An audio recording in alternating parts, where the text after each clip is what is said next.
நல்ல கரங்களை உயர்த்தி சத்தமாய் ஒரு அல்லேலூயா சொல்லலாம். இரட்சகருமாகிய இயேசு கிறிஸ்துவின் பரிசுத்தம் உள்ள நாமம் இந்த நல்ல மாலை நேரத்திலும் நம் நடுவில் மகிமை அடைவதாக. உங்களுக்கு முன்பாக நின்று கர்த்தருடைய பணியை செய்ய இந்த நாட்களை கிருபையாய் எனக்கு தந்த ஆண்டவரை நான் நன்றியோடு துதித்து அவர் நாமத்தை மகிமைப்படுத்துகிறேன். ஆனந்த களிப்புள்ள உதடுகளால் போற்றி புகழ்கின்றேன். ஆனந்த களிப்புள்ள உதடுகளால் உம்மை போற்றி புகழ்கின்றேன். அறுசுவை உணவு உண்பது போல் திருப்தி அடைகின்றேன். அறுசுவை உணவு உண்பது போல் திருப்தி அடைகின்றேன். தினமும் துதிக்கின்றேன். ஆனந்த களிப்புள்ள உதடுகளால் உம்மை போற்றி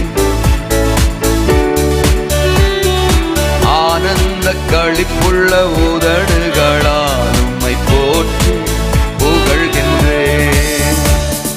மேலானது உம் பேரன்பு, உயிரினும் மேலானது. மேலானது உம் பேரன்பு, உயிரினும் மேலானது. உதடுகள் துதிக்கட்டும் உயிருள்ள நாளெல்லாம்.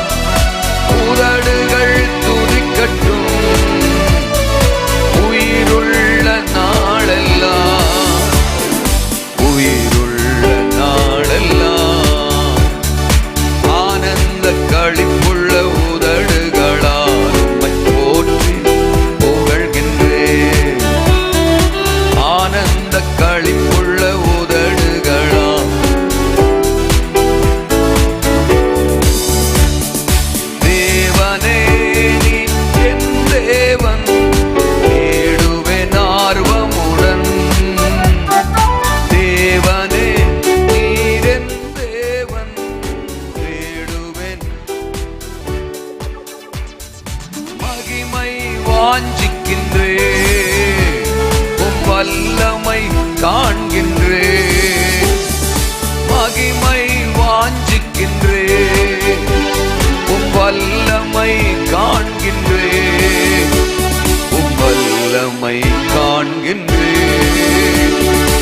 ஆனந்த களிப்புள்ள உதடுகளால் உம்மை போற்றி புகழ்கின்றேன். ஆனந்த களிப்புள்ள உதடுகளால் உம்மை புகழ்கின்றேன். அறுசுவை உணவு உண்பது போல் திருப்தி அடைகின்றேன். அறுசுவை உணவு உண்பது போல் திருப்தி அடைகின்றேன். தினமும் துதிக்கின்றேன். ஆனந்த களிப்புள்ள உதடுகளால் உம்மை. ராஜாவே ஆனந்த களிப்புள்ள உதடுகளால் உம்மை போற்றி புகழ்கின்றேன். அன்பின் நல்ல தகப்பனே,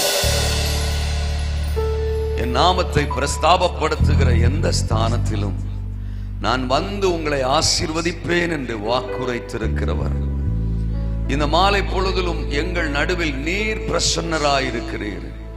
எங்களோடு பேசும். உம்முடைய சத்தம் எங்கள் உள்ளான மனிதனை உயிர்ப்பிக்கட்டும். வார்த்தையை தடை பண்ண எத்தனைக்கும் எந்த வல்லமையையும் இயேசுவின் நாமத்தில் நாங்கள் மேற்கொள்ளுகிறோம். ஆவியானுடைய கட்டுப்பாட்டுக்குள் எல்லாவற்றையும் விட்டுக் கொடுக்கிறோம். இயேசுவின் நாமத்தில் ஜெபிக்கிறோம் பிதாவே. யோசுவாவின் புத்தகத்திற்கு நேராய் நம்முடைய வேதாகமத்தை இந்த முதலாம் நாள் கர்த்தரின் வார்த்தைக்காக நாம் திருப்பிக் கொள்ளலாம். யோசுவாவின் புத்தகம், அதனுடைய முதலாவது அதிகாரம். சில வசனங்களை நான் வாசிக்கிறேன். 1, 2, 3, 9 வசனங்கள். தோத்திரம். கர்த்தருடைய தாசனாகிய மோசே மரித்த பின்பு கர்த்தர் மோசேயின் ஊழியக்காரனான நூனின் குமாரன் யோசுவாவை நோக்கி, என் தாசனாகிய மோசே மரித்து போனான்.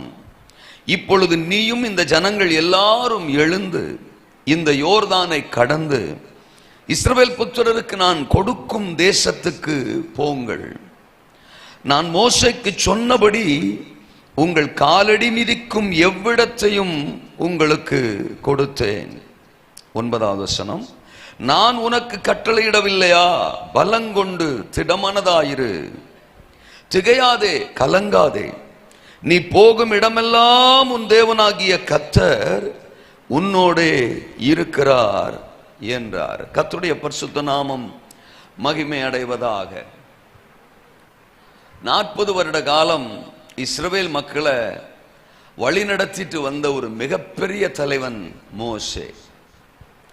தேவனுடைய தெளிவான வழிநடத்துதலின்படி மீதியான் தேசத்தில் இருந்து எகிப்திற்கு அனுப்பப்பட்டவர், பார்வோனுக்கு முன்னால் நிறுத்தப்பட்டவர், இயற்கைக்கு அப்பாற்பட்ட அற்புதங்களை அடையாளங்களை நடப்பித்து இஸ்ரவேலின் தேவன்தான் தேவன் என்பதை நிரூபித்து காண்பித்தவர்.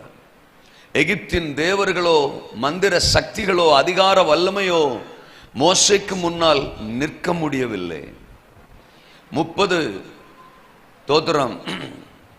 430 வருஷங்கள் அடிமைப்பட்டு கிடந்த இஸ்ரவேல் மக்களை, 30 லட்சம் இஸ்ரவேல் மக்களை அற்புதமா தேவ பலத்தினால பார்வோனுடைய அடிமைத்தனத்திலிருந்து ஒரே நாள்ல விடுதலை செய்தவர் மோசே.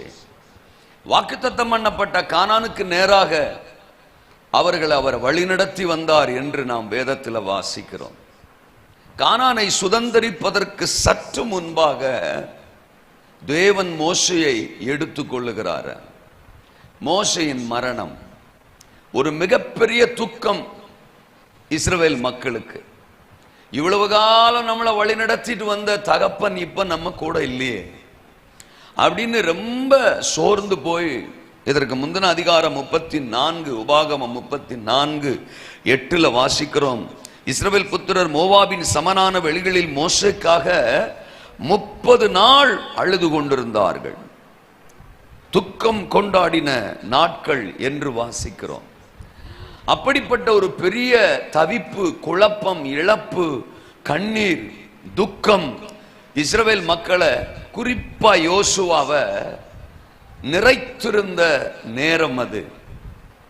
அந்த சமயத்துல தான் பைபிள் சொல்லுது, கர்த்தர் மோசேயின் ஊழியக்காரனான நூனின் குமாரன் யோசுவாவை நோக்கி என்று வசனம் சொல்லுகிறது. ஆமென் சொல்லுங்க. எப்பெல்லாம் குழப்பம், தவிப்பு, பிரச்சனை, கலக்கம், வேதனை, துக்கம் நம்மை சூழ்ந்திருக்குதோ அப்பெல்லாம் கர்த்தர் நம்மோடு பேசுவார். ஆண்டவரே ஆமென் சொல்றவங்களா ஆசீர்வதிங்கப்பா. அல்லேலூயாவா. பேசுகிறவரை நாம் ஆராதிக்கிறோம்.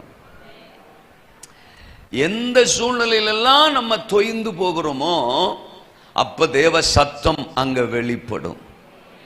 கர்த்தர் ஆபிரகாமை நோக்கி, கர்த்தர் ஈசாக்கை நோக்கி, கர்த்தர் நோவாவை நோக்கி, கர்த்தர் யாக்கோபை நோக்கி, கர்த்தர் மோசேயை நோக்கி, கர்த்தர் எலியாவை நோக்கி என்று தம்முடைய தாசர்களை அவர் திடப்படுத்தும்படி, பலப்படுத்தும்படி, அடுத்த கட்டத்திற்கு அவர்களை நகர்த்தி செல்லும்படி, தேவன் அவர்களை கொண்டு நிறைவேற்ற வேண்டும் என்கிற தேவ சித்தம் அவர்கள் மூலமாய் நிறைவேறும்படி பேசினார், பலப்படுத்தினார்.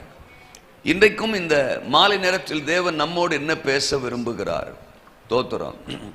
தேவைகள் நடுவில் வெளிப்படும் தேவ சத்தம், அதுதான் இன்றைக்கு என் பிரசங்கம். ஆமென் சொல்லுங்க.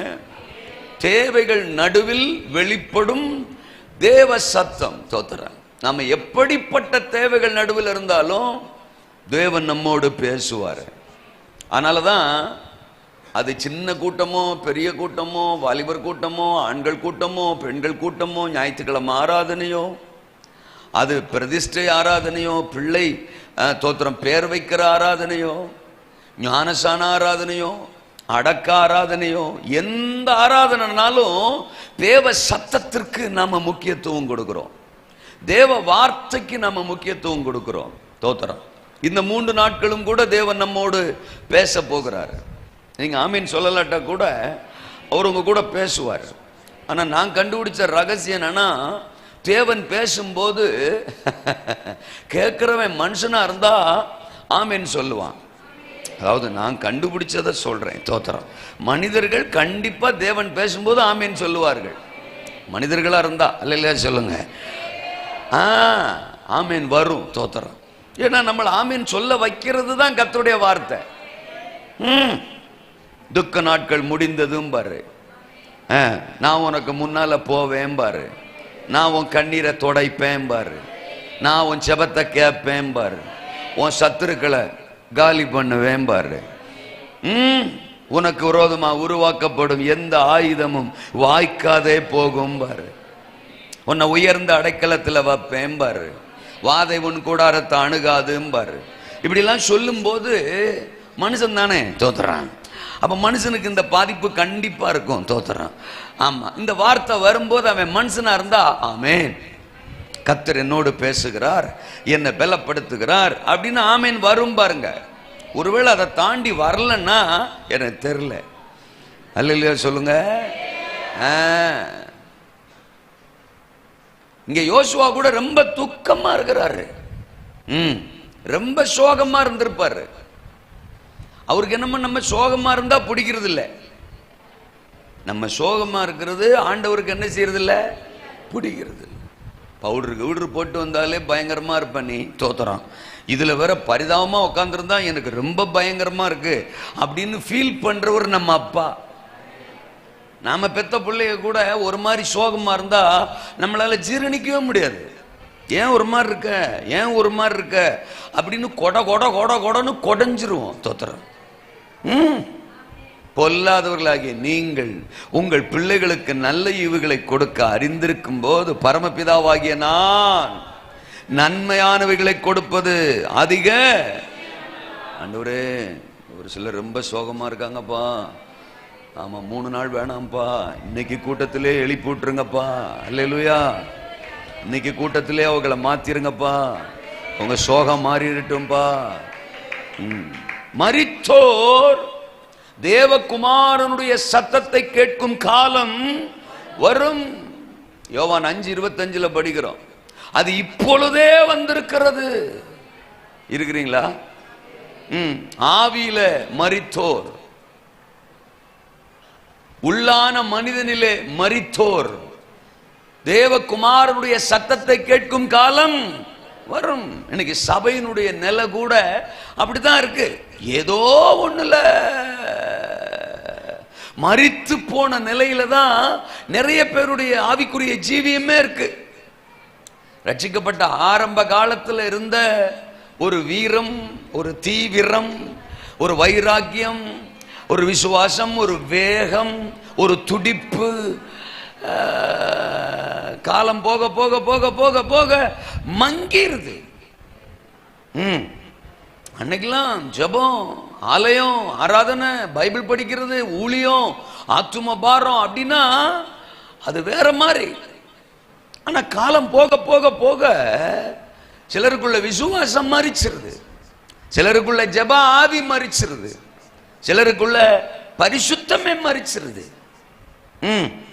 அபிஷேகம் மரிச்சிருது, ஆர்வம் மரிச்சிருது, வைராக்கியம் மரிச்சிருது, பிரதிஷ்டம் மரிச்சிருது. சிலருக்குள்ள ரட்சிப்பே செத்து போயிருச்சு. ஆனாலும் ஆண்டவர் விடுற மாதிரி இல்ல. மரித்தோர் தேவகுமாரனுடைய சத்தத்தை கேட்பார்கள். அல்லேலூயா சொல்லுங்க. சபை மரித்த நிலையில் இருக்க ஒரு நாளும் தேவன் விடுவதே இல்லை. நம்ம உயிருள்ளவரை ஆராதிக்கிறோம், மரணத்தையும் பாதாளத்தையும் ஜெயித்தவரை ஆராதிக்கிறோம். அதனால சபை எப்பவுமே பலனா தான் இருக்கணும். தம்முடைய பிள்ளைகள் எப்பொழுதுமே பலனா வைராக்கியமா இருக்கணும். நாட்கள் கூட கூட நமக்குள்ள இருக்கிற பலன் கூடணும், அபிஷேகம் கூடணும், கணுக்கால் அளவுல இருந்து முழங்கால் அளவு, முழங்கால் அளவுல இருந்து தோத்திர இடுப்பு அளவுல இருந்து நீச்சல் ஆழம் என்று ஆவிக்குரிய வாழ்க்கை பின்னால போறதில்ல, ஆவிக்குரிய வாழ்க்கை முன்னேறி செல்வது. அதுதான் வேதம் நமக்கு கற்றுக் கொடுப்பது. இவங்கெல்லாம் சோகமா இருக்கிறதுக்கா இஸ்ரவேல் மக்களை சொல்றேன், சோகமா இருக்கிறதுக்கா ஆண்டவர் அடிமைத்தனத்திலிருந்து விடுதலை ஆக்கினாரு. 430 வருஷம் அடிமைப்பட்டு கிடந்த தம்முடைய ஜனத்தை அற்புதமா விடுதலையாக்கி கொண்டு வந்தாரு. இப்ப ஒரு குறிப்பிட்ட இடத்துல சோகமா உட்கார்ந்து இருக்கிறாங்க, நம்மள மாதிரியே தோத்துறான். 30 நாள் சோகம், 30 நாள் துக்கம் கொண்டாடுறாங்க, மோசேக்காக துக்கம் கொண்டாடுறாங்க. ஆண்டவர் பார்க்காரு, என்னடா சபை ரொம்ப மோசமா போச்சாடா, தோத்துறோம், ரொம்ப மோசமா இருக்காங்களே, எல்லாரும் மூக்கும் வீங்கி இருக்கு, தோத்துறோம், எல்லாரும் முகமும் பரிதாபமா இருக்கு. பார்க்கிறாரு, தமது சத்தத்தை அனுப்புகிறார். யோசுவாவை நோக்கி தேவனுடைய சத்தம் புறப்பட்டு வருகிறது. நீ எழுந்து புறப்படு, இந்த யோர்தானை கடந்து நான் உங்களுக்கு கொடுப்பேன் என்கிற வாக்கு பண்ணின தேசத்தை நோக்கி பிரயாணப்படுங்கள், அந்த தேசத்தை உங்களுக்கு சுதந்திரமாய் நான் கொடுப்பேன் கூட கிடையாது. 3ஆம் வசனத்தில் சொல்றார், சுதந்திரமாய் கொடுத்தே பலங்கொண்டு திடமானதாயிரு. நான் மோசையோடு இருந்தது போல 5ஆம் வசனத்தில் சொல்றார், உன்னோடும் கூட இருப்பே, நீ உயிரோடு இருக்கும் நாளெல்லாம் ஒருவனும் உனக்கு முன்பாக எதிர்த்து நிற்பதில்லை. சோகம் வேண்டாம், சூழ்நிலையை பார்த்து சோர்ந்து போகாத, மனுஷங்களை பார்த்து சோர்ந்து போகாத, துக்கமா இருக்காத. உன்னை பலப்படுத்துகிற என்னுடைய சத்தத்தை அனுப்புகிறேன், உன்னை தட்டி எழுப்புகிற என்னுடைய சத்தத்தை அனுப்புகிறேன், அடுத்த கட்டத்திற்கு உன்னை நகர்த்துகிற என் சத்தத்தை உனக்கு நேரம் அனுப்புகிறேன். என் சத்தம் உன்னை பலப்படுத்தும், என் சத்தம் உன்னை உயிர்ப்பிக்கும். கர்த்தரின் சத்தம் வல்லமை உள்ளது. சங்கீதம் 29 4 5 6 7 வசனங்கள் தொடர்ந்தேச்சியாய் சொல்லுகிறது, கர்த்தரின் சத்தம் வல்லமை உள்ளது, கர்த்தரின் சத்தம் மகத்துவம் உள்ளது. அது காதேஸ் வனாந்தரத்தை அதிர பண்ணும், அது கேதுரு மரங்களை முறிக்கும், அது லீபனோனில் உள்ள கேதுரு மரங்களை முறிக்கும். கர்த்தரின் சத்தம் அக்கினி ஜுவாலையை பிளக்கும், அது பெண்மான்களை ஈனும்படி செய்யும். அதுதான் கர்த்தரின் சத்தம். அல்லேலூயாவா. ஒன்றுமில்லாமையில் இருந்து இந்த உலகத்தை உருவாக்கினது கர்த்தரின் சத்தம். ஒட்டுமொத்த சிருஷ்டிப்பையும் இந்த உலகத்திற்கு கொண்டு வந்தது தேவனுடைய சத்தம். எதையும் செய்ய வல்லது கர்த்தருடைய சத்தம். எந்த மனிதனையும் உயிர்ப்பிக்க கூடியது, எழுப்பக்கூடியது, அதிசயம் செய்யக்கூடியது, அற்புதம் செய்யக்கூடியது தேவனுடைய சத்தம். லாசருவே வெளியே வா. மரித்து அடக்கம் பண்ணப்பட்ட 4 நாளா கல்லறைக்குள்ள நாரி போய் கிடந்த ஒரு டெட் பாடிய உயிருள்ளவனா வெளியில கொண்டு வந்து நிறுத்தியது கர்த்தருடைய சத்தம். தேவ சத்தம் கேட்கணும்னு எத்தனை பேருக்கு ஆசை. ஆண்டவரே ரொம்ப சோகமா உட்கார்ந்துருக்காங்கப்பா. அல்லேலூயா சொல்லுங்க. நான் இதை ரொம்ப ஆச்சரியமா பார்க்குறேன். எப்படி பார்க்குறேன்? நான் உங்களை இல்லை தோத்துறோம், இங்கே தோத்துறோம். உங்களை ஏற்கனவே ஆச்சரியமா தான் பார்த்துட்டு இருக்கேன், தோத்துறோம். ஆமா, இங்க ஏங்க மோசே 40 வருஷமா ஊழியம் செஞ்சாருங்க. அடிக்கடி மோசேக்கிட்டே பேசிட்டு இருப்பாரு, தோத்துறோம். இந்த மோசேக்கு அசிஸ்டன்ட் தான் யாரு? யோசுவா. இதை யோசுவா கவனிச்சுக்கிட்டே இருந்திருப்பாரு, தோத்துறோம். தகப்பன் கூட பேசுறாரு, தலைவன் கூட பேசுறாரு, மோசே கூட பேசுறாரு. என் கூட என்னைக்கு பேசுவாரு? நான் கேட்க மாட்டேனா அவர் சத்தத்தை? எனக்கு கிடைக்காதா அந்த பாக்கியம்? அப்படின்னு ஒரு எக்ஸ்பெக்டேஷன் யோசுவாவுக்கு இருந்துகிட்டே இருந்திருக்கும். ஒவ்வொரு முறையும் யோசுவா கிட்ட சொல்லியிருப்பார், இன்னைக்கு தேவன் என் கூட இதை பேசினாரு, இந்த காரியத்தை சொன்னாரு, கிளம்பு நம்ம தோத்துறோம் சீனாய் மலைக்கு போவோம், கிளம்பு நம்ம அந்த காரியமா போவோம், இந்த காரியமா போவோம் அப்படின்னு யோசுவா கிட்ட பகிர்ந்திருப்பாரு, தோத்துறார். அவர்கிட்ட மட்டும் பேசுறாரு, என்கிட்ட என்னைக்கு பேசுவாரு அப்படிங்கிற ஒரு எக்ஸ்பெக்டேஷன், எதிர்பார்ப்பு யோசுவாவுக்கு இருந்திருக்கும். ஆமா, மனுஷன் இருந்தா எதிர்பார்ப்பு இருக்கும். ஏசரத்தம் ஜெயம் அவங்களுக்கு கல்யாணம் ஆயிடுச்சே, அல்லே சொல்லுங்க அப்பா. அவளுக்கு குழந்தை பிறந்துட்டு தோத்துறான், அவன் வீட்டை கட்டிட்டானே தோத்துறான், இவன் காரை வாங்கிட்டானே. அப்படின்னாலே நமக்கு ஒரு எதிர்பார்ப்பு. நமக்கு என்னைக்குடா அல்ல சொல்லுங்க, இது இயல்பு, இது இயல்பு. தோத்துறான். ஆவிக்குரிய வாழ்க்கையில கூட தேவன் ஒரு மனுஷனை அபிஷேகிக்கும் போது அபிஷேகம் பெறாத ஆளுக்கு ஒரு எதிர்பார்ப்பு வரணும். மனுஷனா இருந்தா அல்ல சொல்லுங்க வரணும். என் கூட ரட்சிக்கப்பட்டவர் அபிஷேகம் பெற்றாரு, எனக்கு இன்னும் வரலையே அப்பா, எனக்கு எப்ப அபிஷேகம் அப்படிங்கிற ஏக்கம் அவருக்கு வரணும். அவரு ஒரு முறை பைபிளை படிச்சுட்டேன்றாரு, நான் இன்னும் பைபிளை படிக்கலையே தோத்துறோம். அந்த எதிர்பார்ப்பு வரணும். அவர் ஜெபத்தை கேட்டு ஆண்டவர் கிரியை செய்யறாரு, என் ஜெபத்தையும் ஆண்டவர் கேட்கணும். ஆவிக்குரிய வாழ்க்கையில் அந்த எக்ஸ்பெக்டேஷன் இருக்கணும். நான் நினைக்கிறேன் யோசுவாவுக்கு அது இருந்திருக்கும். என் கூட என்னைக்கு பேசுவாரு, என் கூட என்னைக்கு பேசுவாரு, நான் எப்ப தேவ சத்தத்தை கேட்பேன் கேட்பேன் கேட்பேன் அப்படிங்கிற ஒரு எதிர்பார்ப்பு. ஆமா, அவர் எதிர்பார்ப்பு நிறைவேறும் நாள் யோசுவாவின் வாழ்க்கையில வந்தது. ஏங்க 6 லட்சம் புருஷர்கள் இருக்கிறாங்க, 30 லட்சம் இஸ்ரவேல் மக்கள் இருக்கிறாங்க. ஆனா ஒருத்தனுக்கும் வெளிப்படாத ஒரு தேவ சத்தம் யோசுவாவுக்கு வெளிப்படுதுன்னா அது பாக்கியம் தானே. ஆமென். அடுத்த வாரம் சொல்லுவீங்க இல்லையா? அல்லேலூயா சொல்லுங்க. ஏங்க 10 பேர் இருக்கிற கூட்டத்தில் எனக்கு தேவ சத்தம் கேட்டுச்சுனாலே ஆச்சரியங்க. 9 பேருக்கு கேட்காது, எனக்கு கேட்டுச்சேன்னு. 2 பேர் இருக்கிற இடத்துலயே அவனுக்கு கேட்காது, எனக்கு கேட்டிருக்குனாலே ஆச்சரியம். ஆனா 6 லட்சம் புருஷர்கள், 30 லட்சம் இஸ்ரவேல் மக்கள், வேற யாருக்குமே வெளிப்படாத ஒரு பாக்கியம் தோத்துறோம் யோசுவாவுக்கு வெளிப்பட்டுச்சுன்னா அது எவ்வளவு பெரிய சலாக்கியம்.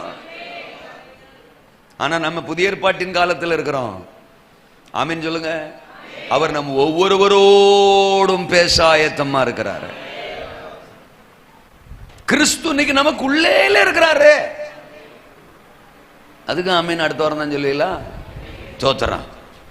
கிறிஸ்து உடனே கூட சிலுவையில் அறையப்பட்டேன், இனி நான் அல்ல கிறிஸ்துவே எனக்குள் பிழைத்திருக்கிறார். பழைய ஏற்பாட்டு காலம் வேற, புதிய ஏற்பாட்டு காலம் வேற. இன்னைக்கு தோத்துறோம். கலாத்தியர் 2:20 படி என் சுயம் செத்துட்டு, என் பழைய மனுஷன் செத்துட்டான், நான் ரட்சிக்கப்பட்டிருக்கிறேன், கிறிஸ்து எனக்குள் வாழ்கிறார். என்ன ஒரு வேதனையான விஷயம்னா,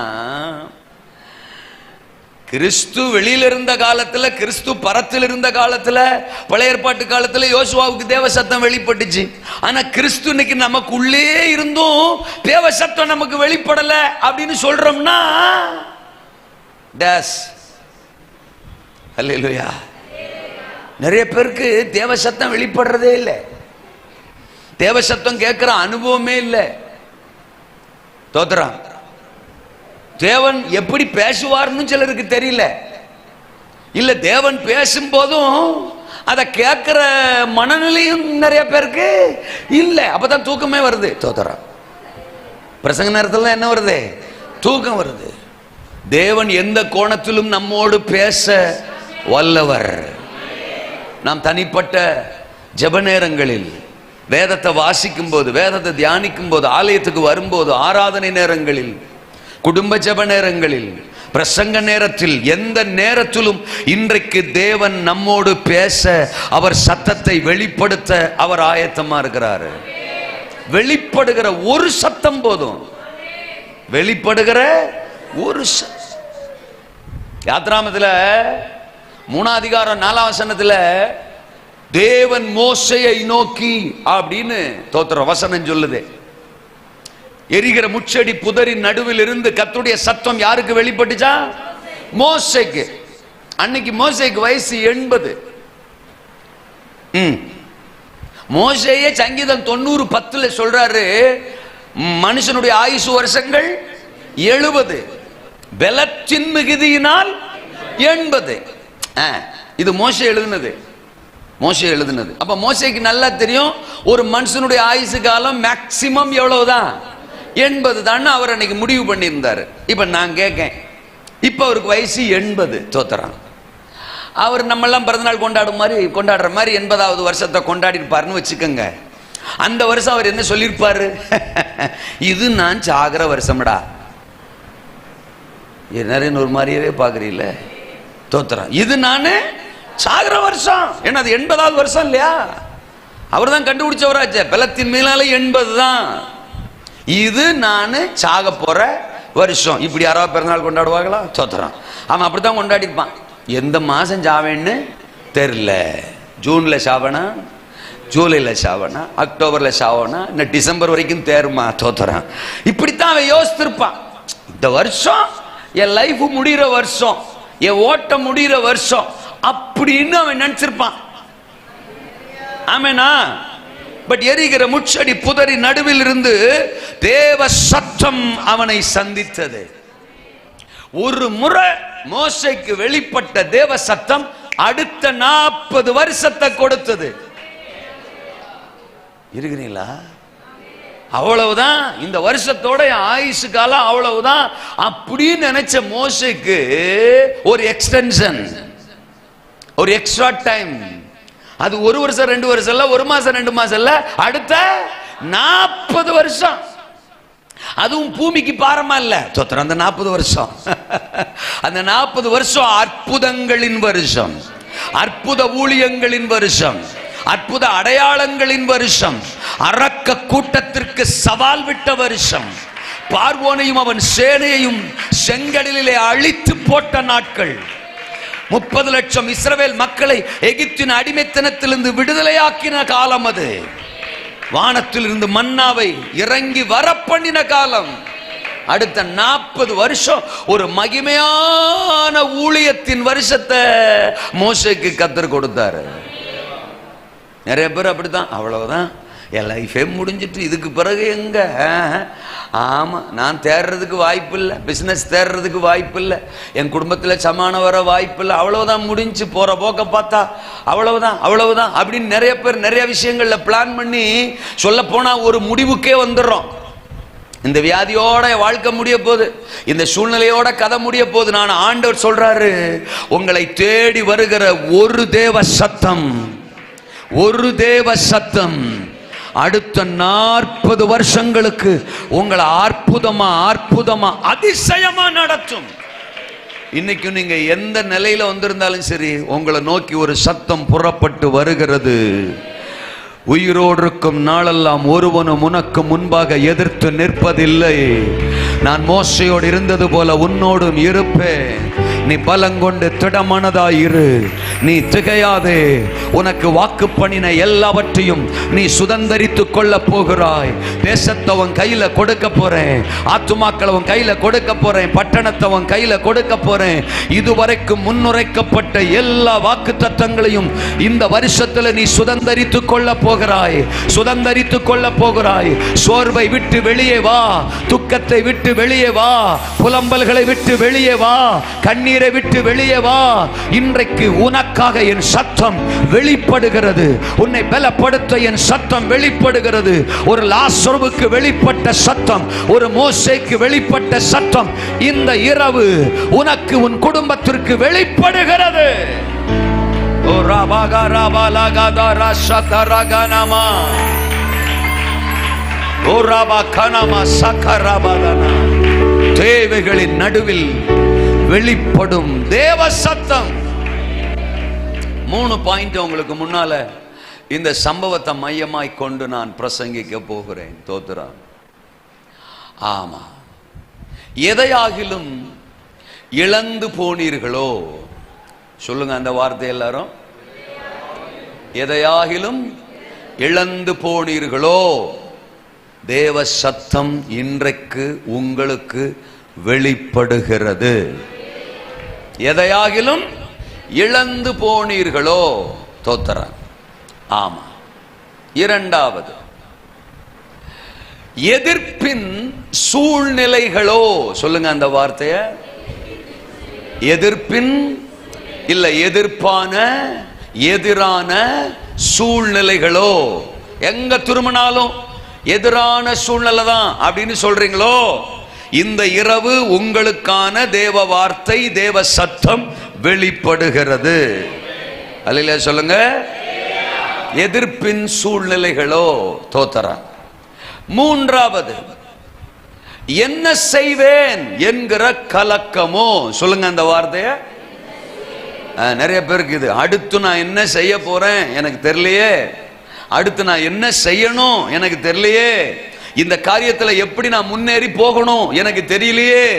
தோத்திரம். என்ன செய்வேன் என்கிற கலக்கமோ தேவ சத்தம் இந்த இரவு வெளிப்படுகிறது. இந்த 3 சூழ்நிலையில தான் யோசுவா இருந்தார். அந்த யோசுவாவுக்கு தான் கர்த்தருடைய வார்த்தை, கர்த்தருடைய சத்தம் என்ன செய்தது? வெளிப்பட்டது. முதல்ல என்ன சூழ்நிலை நான் சொன்னேன்? தோத்திரம். எதையாகிலும் இழந்து போனீர்களோ. இங்க யோசுவா லைஃப்ல ஒரு மிகப்பெரிய இழப்பு. அதான் நான் முன்னாடியே சொன்னேன். மோசே மரிச்சிட்டாரு. இதற்கு முந்தின அதிகாரத்துல அவருக்காக 30 நாட்கள் இஸ்ரவேல் மக்கள் துக்கம் கொண்டாடுறாங்க. மற்றவங்களுக்கு மோசே எந்த அளவுக்கு முக்கியமோ அதை விட பல மடங்கு யோசுவாவுக்கு மோசே முக்கியம். ஏன்னா மோசே கூடவே இருந்தவர். யோசுவாவுக்கு ஒரு தகப்பனை போல இருந்தவர், தலைமை பொறுப்பில் இருந்தவர். அவர் கூடவே தான் யோசுவாவின் நாட்கள் பல வருஷங்கள் கடந்து போனது. தோத்தரா கிட்டத்தட்ட 40 வருட காலம் மோசையோடு கூட இருந்தவர். அவ்வளவு நெருக்கமான ஒரு பிணைப்பு, ஒரு உறவு, ஒரு தகப்பன். அவரை மிஸ் பண்றதுங்கிறது யோசுவா லைஃப்ல மிகப்பெரிய இழப்பு. அது மிகப்பெரிய இழப்பு. கூடவே இருந்தாரே, தேவனை முகமுகமா தரிசிக்கிற ஒரு தகப்பன், எத்தனை மகிமையான ஒரு தேவ மனிதன், எவ்வளவு பெரிய பிரச்சனையையும் தேவ பலத்தினால ரொம்ப ஈஸியா ஜெயிப்பாரு. இஸ்ரவேல் மக்களுக்கே ஒரு மிகப்பெரிய பலனா இருந்தவர், அரணா இருந்தவர், அடைக்கலமா இருந்தவர், வழி நடத்திட்டு வந்தவர். அவ்வளவு பெரிய தகப்பனை நான் இழந்துட்டேன்னு யோசுவாவுக்கு ஒரு மிகப்பெரிய வேதனை. அது தோத்துறா இருக்கிறீங்களா? 30 நாள் மோசேன்னு மூசுன்னு ஒரே அழுக. யோசுவாவுக்கு ஒரே அழுக. அப்படித்தான் அழுதுட்டு இருந்திருப்பான். ஆண்டவர் பார்க்கிறாரு. மோசே மறைச்சிட்டான் தான், மோசேன் காலம் முடிஞ்சிட்டு. ஆனா யோசுவா அடுத்து எழும்ப வேண்டியவன், அடுத்து சாதிக்க வேண்டியவன். இழப்புகள் உன்னை முடக்கிற கூடாது, இழப்புகள் உன்னை பலவீனப்படுத்திட கூடாது. தோதராம், எழும்பி போய் கானானிய ராஜாக்களை வீழ்த்தி தேசத்தை சுதந்திரிக்க வேண்டிய மிகப்பெரிய உத்தரவாதம் ஓ மேல இருக்கும் போது, ஏதோ ஒரு இழப்பி நிமித்தம், ஏதோ ஒன்றை நீ இழந்தது நிமித்தம், பறிகொடுத்தது நிமித்தம் உன் கவனத்தை எல்லாம் அதன் மேல் வைத்து உன் உள்ளான மனிதனில், உன் ஆவிக்குரிய ஜீவியத்தில் நீ முடங்கி போக, சோர்ந்து போக நான் உன்னை விடப்போவது இல்லை. எனக்கு நீ தேவை யோசுவா, எனக்கு நீ தேவை. யோசுவா அவருக்கான தேவ திட்டத்தை, மோசே அவருக்கான தேவ திட்டத்தை நிறைவேற்றி முடிச்சிட்டாரு. இனி தேவ திட்டம் உனக்காக காத்து கொண்டிருக்கிறது. நீ எழும்பி தேவ திட்டத்தை நிறைவேற்ற வேண்டும். நீ முடங்கி போனால் எப்படி என்று இழந்ததினால், அந்த இழப்பினால் வந்த துக்கத்தினால் முடங்கி கிடந்த யோசுவாவுக்கு ஒரு தேவ சத்தம் வெளிப்படுகிறது. இருக்கிறீங்களா? நிறைய டைம் நாம கூட சில விஷயங்களை நம்ம இழந்துறோம். அந்த இழப்புகள் நம்மளை ரொம்ப காயப்படுத்திடுது, ரொம்ப நம்மளை சோர பண்ணிடுது. தோத்தரான், நாம மனிதர்கள் தானே. சில இழப்புகள் நம்மளால் அதை ஜீரணிக்க முடியறதில்லை, நம்மளால தோத்திரம் அதை சகித்து கொள்ள முடியறதில்லை. அதனால சோர்ந்து போறோம். It's okay. ஆனால் அந்த சோர்வு நம்ம வாழ்க்கையை தொடர்ந்து முடக்கி போட்டு விட இடமளிக்க கூடாது. இருக்கிறீங்களா? நீங்க 1 சாமுவேல்ல 30ஆம் அதிகாரத்துக்கு வந்தீங்கன்னா, தாவீது சிக்லாக்ல இருக்கிறாரு. தாவீது சிக்லாக்ல அவர் கூட 600 பேர் இருக்கிறாங்க. 600 பேர் தாவீதின் குடும்பம் இருக்கு, பிள்ளைங்க இருக்கிறாங்க, 600 பேருடைய குடும்பத்தார் இருக்கிறாங்க, மந்தை இருக்கு, மிருக ஜீவன்கள் எல்லாமே இருக்கு. ஒரு முறை இந்த 600 பேரை அழைச்சிக்கிட்டு தாவீது யுத்தத்துக்கு போயிருக்கிறாரு. அந்த டைம் பார்த்து அமலேக்கியர்கள் என்கிற ஒரு பிரஜாதி கூட்டம் சிக்லாக்கின் மேல் படையெடுத்து வந்து தாவீதின் குடும்பத்தார, பிள்ளைகளை, அந்த 600 குடும்பத்தார எல்லாரையும் சிறை பிடிச்சு கொண்டு போயிட்டாங்க. திரும்பி வந்து பார்த்தா இங்க ஒண்ணுமே இல்லை, எல்லாம் பறி போயிருச்சு. 600 பேரா அழுகிறான். தாவீது தலைவன் தான், தேவ மனிதன் தான், பலனுள்ளவன் தான். அதுக்காக அவன் அழாம இருக்க முடியுமா? அவனும் இழந்திருக்கான். அவன் மனைவியும் போயிட்டாங்க, அவன் பிள்ளைகளும் போயிட்டாங்க. இன்னும் சொல்ல போனா இவனை நம்பி இருந்த 600 பேருடைய குடும்பம் போயிடுச்சு. பைபிள் சொல்லுது, தாவீது பலன் இல்லாமல் போக மட்டும் என்ன செய்தானா? அழுதான், மிகவும் நெருக்கப்பட்டான். இதுக்கிடையில இந்த 600 பேரும் ஆளாளுக்கு ஒரு கல் எடுத்துட்டான். தோத்துறான். இவன் கூட சேர்ந்ததுனாலதான் நம்ம குடும்பம் எல்லாம் போயிடுச்சு அப்படின்னு தாவீதை கொல்லலாம்னு எப்படி அறிவாளிக பாருங்க. தோத்துறான். அவன் குடும்பமும் போயிருக்க அப்படின்னு யோசிக்காம தாவீது கூட சேர்ந்ததுனாலதான் நமக்கும் இந்த லாஸ்ன்னு தாவீதை கல்லெறிஞ்சு கொண்டுலாம்னு அப்பப்ப நாம பாசுக்கு விரோதமா கல் எடுக்கிற மாதிரி. தோத்துறான். அவனும் அவங்க 600 பேருமே தாவீதுக்கு விரோதமா கல் எடுக்கிறாங்க. இருக்கிறீங்களா? ஏற்கனவே எல்லாம் போயிடுச்சு. இதுல இருக்கிற 600 பேரும் நமக்கு விரோதமா எழும்புறாங்க போது தாவீதுக்கு அது எவ்வளவு பெரிய வேதனையா இருந்திருக்கும். மிகப்பெரிய இழப்பு, துக்கம். பலன் இல்லாமல் போக மட்டும் அழுகிறான். யோசிக்கிறான், ஆஹா இப்படியே அழுதுகிட்டு இருந்தோம், நாமளும் சாக வேண்டியதான். தோத்துறான். எதிரி கையில எல்லாம் மாட்டிக்கிருச்சு. எழும்பி போக வேண்டிய நாம, செயல்பட வேண்டிய நாம, தோத்துறான். தேவ திட்டத்தை நிறைவேற்ற வேண்டிய நாம இப்படியே அழுதுகிட்டு சோகமா கன்னத்துல கை கொடுத்துக்கிட்டு போஸ் கொடுத்துக்கிட்டு தோத்துறோம். பிளவீனமாவே உட்கார்ந்து இருந்தோம்னா இயேசு ரத்தம் ஜெயம். அல்லேலூயாவா? நான் தாவீதை சொல்றேன். ஆமேனா? சூழ்நிலை என்னமோ இழப்பு தான், கையை விட்டு போயிடுச்சுதான். தோத்துறான். அதுக்காக சோகமாவே சோர்வாவே உட்கார்ந்திருந்தா 7ஆம் வசனத்துல சொல்றான், ஏபோத்தை கொண்டு வாருங்கள். I need to talk with God. தேவனோடு நான் பேசணும். ஆமா. 8ஆம் வசனத்துல கர்த்தருடைய சத்தம் தாவீதுக்கு வெளிப்படுகிறது. அந்த தண்டை பின்தொடர்ந்து போ, அதை நான் உன் கையில ஒப்பு கொடுப்பேன், நீ சகலத்தையும் திருப்பிக் கொள்ளுவாய். அல்லேலூயா சொல்லுங்க. எங்க இழப்போ அங்க தேவ சத்தம் வெளிப்படும். எதை இன்றைக்கு இழந்து வந்திருக்கிறீங்க? உங்க ஆவிக்குரிய வாழ்க்கையில தோத்துறாங்க. உங்க பொருளாதார ஜீவியத்துல, குடும்ப உறவுகளில பல விஷயங்களை இழந்துட்டீங்களா? ஏற்கனவே இருந்தது இன்னைக்கு உங்க கையில இல்லையா? தோத்துறோம். பல விஷயங்களை நீங்க பறி கொடுத்துட்டீங்களா? தோத்துறோம். சத்துரு பறித்து கொண்டு போனானா? உலகம் பறிச்சிருச்சா? சூழ்நிலைகள் உங்களிடத்திலிருந்து எடுத்துருச்சா? எது போயிடுச்சு? அபிஷேகமா, கிருபையா, வரங்களா, ஜெபாவியா, பரிசுத்தமா, பக்தியா, வைராகியமா, தேவனோடு இருக்கிற உறவா, ரட்சிப்பா, ஊழியமா? எதை இழந்து போனீர்கள்? இன்னைக்கு ஆண்டு சொல்றார், எதை நீங்க இழந்திருந்தாலும் நீ சகலத்தையும் திருப்பிக் கொள்ளுவாய். அதுதான் உங்களுக்கான தேவ சத்தம். அல்லேலூயா சொல்லுங்க. அப்போ யோசுவா கிட்ட என்ன சொல்ல விரும்புறாரு? எப்பா மோசே போயிட்டார் தான்ப்பா, மோசே போயிட்டார் தான், நான் போகல. இல்ல என்ன சத்தத்தையே காண? அல்லேலூயாவா? மோசே போயிட்டார் தான். நீ துக்கமா இருக்கிற சரிதான், நீ சோகமா இருக்கிற சரிதான், நீ கண்ணீர் விடுற சரிதான், மனுஷன் தான் நீ, இல்லைன்னு நான் சொல்லல. ஆனா ஆனா எழும்புப்பா, அந்த துக்கத்திலிருந்து எழும்பு, அந்த இடத்துல இருந்து எழும்பு, அந்த சோர்வில் இருந்து எழும்பு. ஏன்? நான் உயிரோடு இருக்கிறேன். பாஸ்டர் ரொம்ப சிரமப்படுவார் போலியே. தோத்துறான். பாவம், அவருக்காக நான் இனிமே தான் அதிகமா ஜெபிக்கணும். அல்லேலூயா சொல்லுங்க. யோசுவா கிட்ட என்ன சொல்றாரு? மோசே போயிட்டாரு, விடு விடு, நான் போகல, நான் உயிரோடு தான் இருக்கேன். நான் உயிரோடு இருக்கிறேங்கிறது ஒன்னாவது. ரெண்டாவது, நான் உன்னோட தான் இருக்கேன். மோசையோடு இருந்த மாதிரி நான் உன்னோடு இருக்கிறேன். நான் உயிரோட இருக்கேன், நான் உன்னோடும் இருக்கிறேன். புரியுதா உனக்கு? அதனால கொஞ்சம் முகத்தை மாத்து. யோசுவா கிட்ட சொல்றாரு. அல்ல சொல்லுங்க. கொஞ்சம் முகத்தை மாத்து.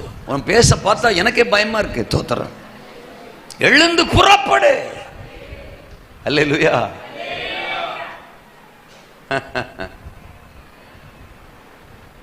இருக்கிறீங்களா? அந்த இடத்துல நீங்க 3 விஷயத்தை புரிஞ்சுக்கணும். தோத்துறோம். மோசே மரிச்சிட்டாரு, ஆனா மோசேயின் கர்த்தர் மறியல. மோசே மரிச்சிட்டாரு, ஆனா மோசே சொன்ன கானான் மரிக்கல. கானான் கானான் வாக்குத்தத்தம் இட்ஸ் அலைவ். அல்லேலூயா சொல்லுங்க. அப்போ நீ சுதந்தரிக்க போகிற வாக்குத்தத்தம், நீ சுதந்தரிக்க போற தேசம், உனக்கான ஆசீர்வாதம் செத்து போகல, அது உனக்காக வெயிட் பண்ணிக்கிட்டு இருக்கு. மோசே தான் இழந்துட்ட. உன் வாக்குத்தத்தத்தை நீ என்ன செய்யல? இழக்கல. Still it's alive.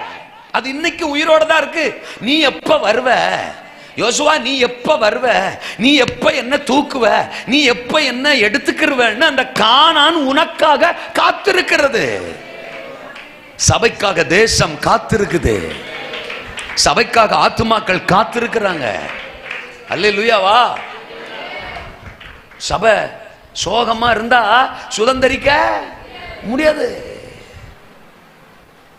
நம்ம ஆவி குறுகிறோம். சோகம் நம்முடைய உள்ளான மனுஷனை குறுக்கிறோம். அப்புறம் ஜெபம் பண்ண தோணாது, அப்புறம் பைபிள் படிக்க தோணாது, ஒண்ணு ஒண்ணா சாகும், அப்புறம் மொத்தமா செத்துரும். என்ன பேச்ச காணா?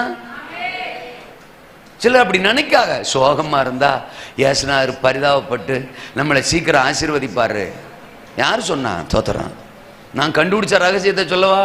சோகமா இருந்தா ஏசுனாரு சீக்கிரம் தூக்கிடுவாரு. அல்லேலூயாவா. எலியா சோகமா, நம்ம சும்மா நம்பாட்டுக்கெல்லாம் பேசுற ஆள் கிடையாது. எலியா சோகமா இருந்தாரா?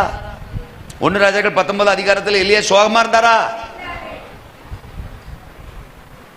ஆண்டவர் சும்மா விட்டாரா? தூதனை அனுப்பாரு. தூதனை அனுப்புனாரு, சோத்த கொடுத்தாரு, போஜனம் பண்ணு, சோத்த கொடுத்தாரு. அப்புறம் எழுந்திருந்து போஜனம் பண்ணி நீ பண்ண வேண்டிய பிரயாணம் வெகு தூரம், வார்த்தையை கொடுத்தாரு. அதை எப்படி சொல்லலாம்? சோத்த கொடுத்தாரு, சொல்லி பார்த்தாரு, சொல்லி பார்த்தாரு, சோத்த கொடுத்தாரு.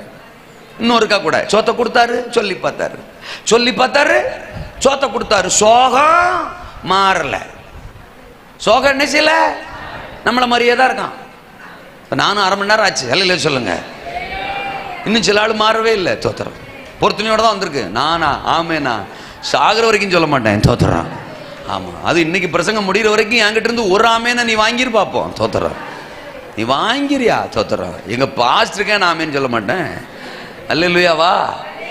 நான் பொறுத்துணையோட வந்திருக்கேன். அவ்வளவுதான். கட்டப்பாறை முழுங்கினதுதான். தோத்துறான் அப்படின்னு சிலர் வந்திருக்காங்க. அதே மாதிரி தான் எலியா சொல்லி பார்க்காரு, சொத்த கொடுக்காரு, சொத்த கொடுக்காரு, சொல்லி பார்க்காரு. சோகம் மாறவே இல்லை. போதும் கர்த்தாவே, ஆத்துமாவே எடுத்துருங்க. போதும் கர்த்தாவே, நான் சாகணும். நீங்க சொல்றத நான் கேட்கிற மாதிரி இல்லை, நான் சொல்றத நீங்க கேளுங்க. தோத்தரம். நீங்க சொல்றத நான் கேட்கிற மாதிரி. இப்படினே இருந்தா பாருங்க. ஆண்டவர் பார்த்தாரு, உன்னை இவ்வளவு சோகமா பார்க்க என்னால முடியலடா, உன்னை எப்படி ஆகிலும் எழுப்பிடலான்னு பார்த்தேன். தோத்துறான். அதுக்காகத்தான் இவ்வளவு எஃபர்ட் போட்டேன். ஆனா நீ எழும்புற மாதிரியே தெரியல. உன்னை சோகமா வச்சிருக்கிற இந்த பூமி உனக்கு வேணாம்டா. உன்னை சோகமா வச்சிருக்கிற இந்த பூமியில இனி ஒரு நிமிஷம் நீ இருக்கப்படாதுடா. உன்னை சந்தோஷமா வச்சிருக்கிற இடத்துக்கு தூக்கிட்டு போலான்னு முடிவு பண்ணிட்டேன்டா அப்படின்னு எலியாவை ரதத்தை அனுப்பி தூக்கிட்டாருன்னு ஏன் பைபிள் சொல்லுது? என்ன பேச்ச காணா? ஆனால ஓவர் சோகம் உசுருக்கு ஆகாது. அல்லேலூயா சொல்லுங்க. ஏன்னா நம்ம உயிருள்ளவரை ஆராதிக்கிறோம், மரணத்தை பாதாளத்தை ஜெயித்தவரை ஆராதிக்கிறோம். எனக்கான இலக்கு பெருசு, நான் பண்ண வேண்டிய பிரயாணம் பெருசு, நான் ஓட வேண்டிய ஓட்டம் பெருசு. ஆமென். நான் இழப்பவே யோசிச்சுக்கிட்டு இருந்தேன்னா, நான் ஏதோ ஒன்ன யோசிச்சுக்கிட்டு இருந்தேன்னா, மோசேன்னு நான் சொத்துறோம் இழந்து போன காரியத்தையே யோசிச்சுக்கிட்டு இருந்தேன்னா, எனக்கு இருக்கிறத நான் யோசிக்க தவறிடுவேன். அல்லேலூயா சொல்லுங்க. இல்லாததை யோசிச்சு இருக்கிறத யோசிக்க தவறிடுவேன். நான் சொல்றது எத்தனை பேருக்கு புரியுது? எழும்பு. எதை இழந்தாய் நீ? உனக்கு அதை பல மடங்கு திருப்பி தர நான் ஆயத்தம். அப்போ மோசே போயிட்டார். பட் மோசேயின் கர்த்தர் போகல. மோசே போயிட்டார். மோசே கற்பித்த, மோசே சொன்ன கானான் போகல. மோசே போயிட்டாரு. மோசே கற்பித்த கற்பனையும் போகல. அந்த 7ஆம் வசனம் 8ஆம் வசனத்துல யோசுவா 1ஆம் அதிகாரத்துல யோசுவா பார்த்து சொல்லுவாரு, தோத்திரம். இதெல்லாம் நான் உனக்கு தரப்போறேன். தேசத்தை நீ சோர்ந்துக்கு போற ஒண்ணு செய், நீ வலதுபுறம் இடதுபுறம் சாயாமல், இந்த கற்பனைகள் உன் வாயை விட்டு பிரியாமல் அதன்படி செய்ய நீ கவனமாயிரு. அல்லேலூயா சொல்லுங்க. மோசே கற்பிச்சார்ல, அந்த கற்பனைகளின்படி நடக்க நீ கவனமாயிரு. அல்லேலூயா சொல்லுங்க. மோசே தான் போயிட்டாரு, கர்த்தர் போகல. மோசே தான் போயிட்டாரு, கானான் போகல. மோசே தான் போயிட்டாரு, கற்பனை போகல. கர்த்தரும் இருக்கிறாரு, கானானும் இருக்குது, கற்பனையும் இருக்குது. அதனால நீ எழும்பு. அதுதான் உங்களுக்கான தேவ சத்தம்.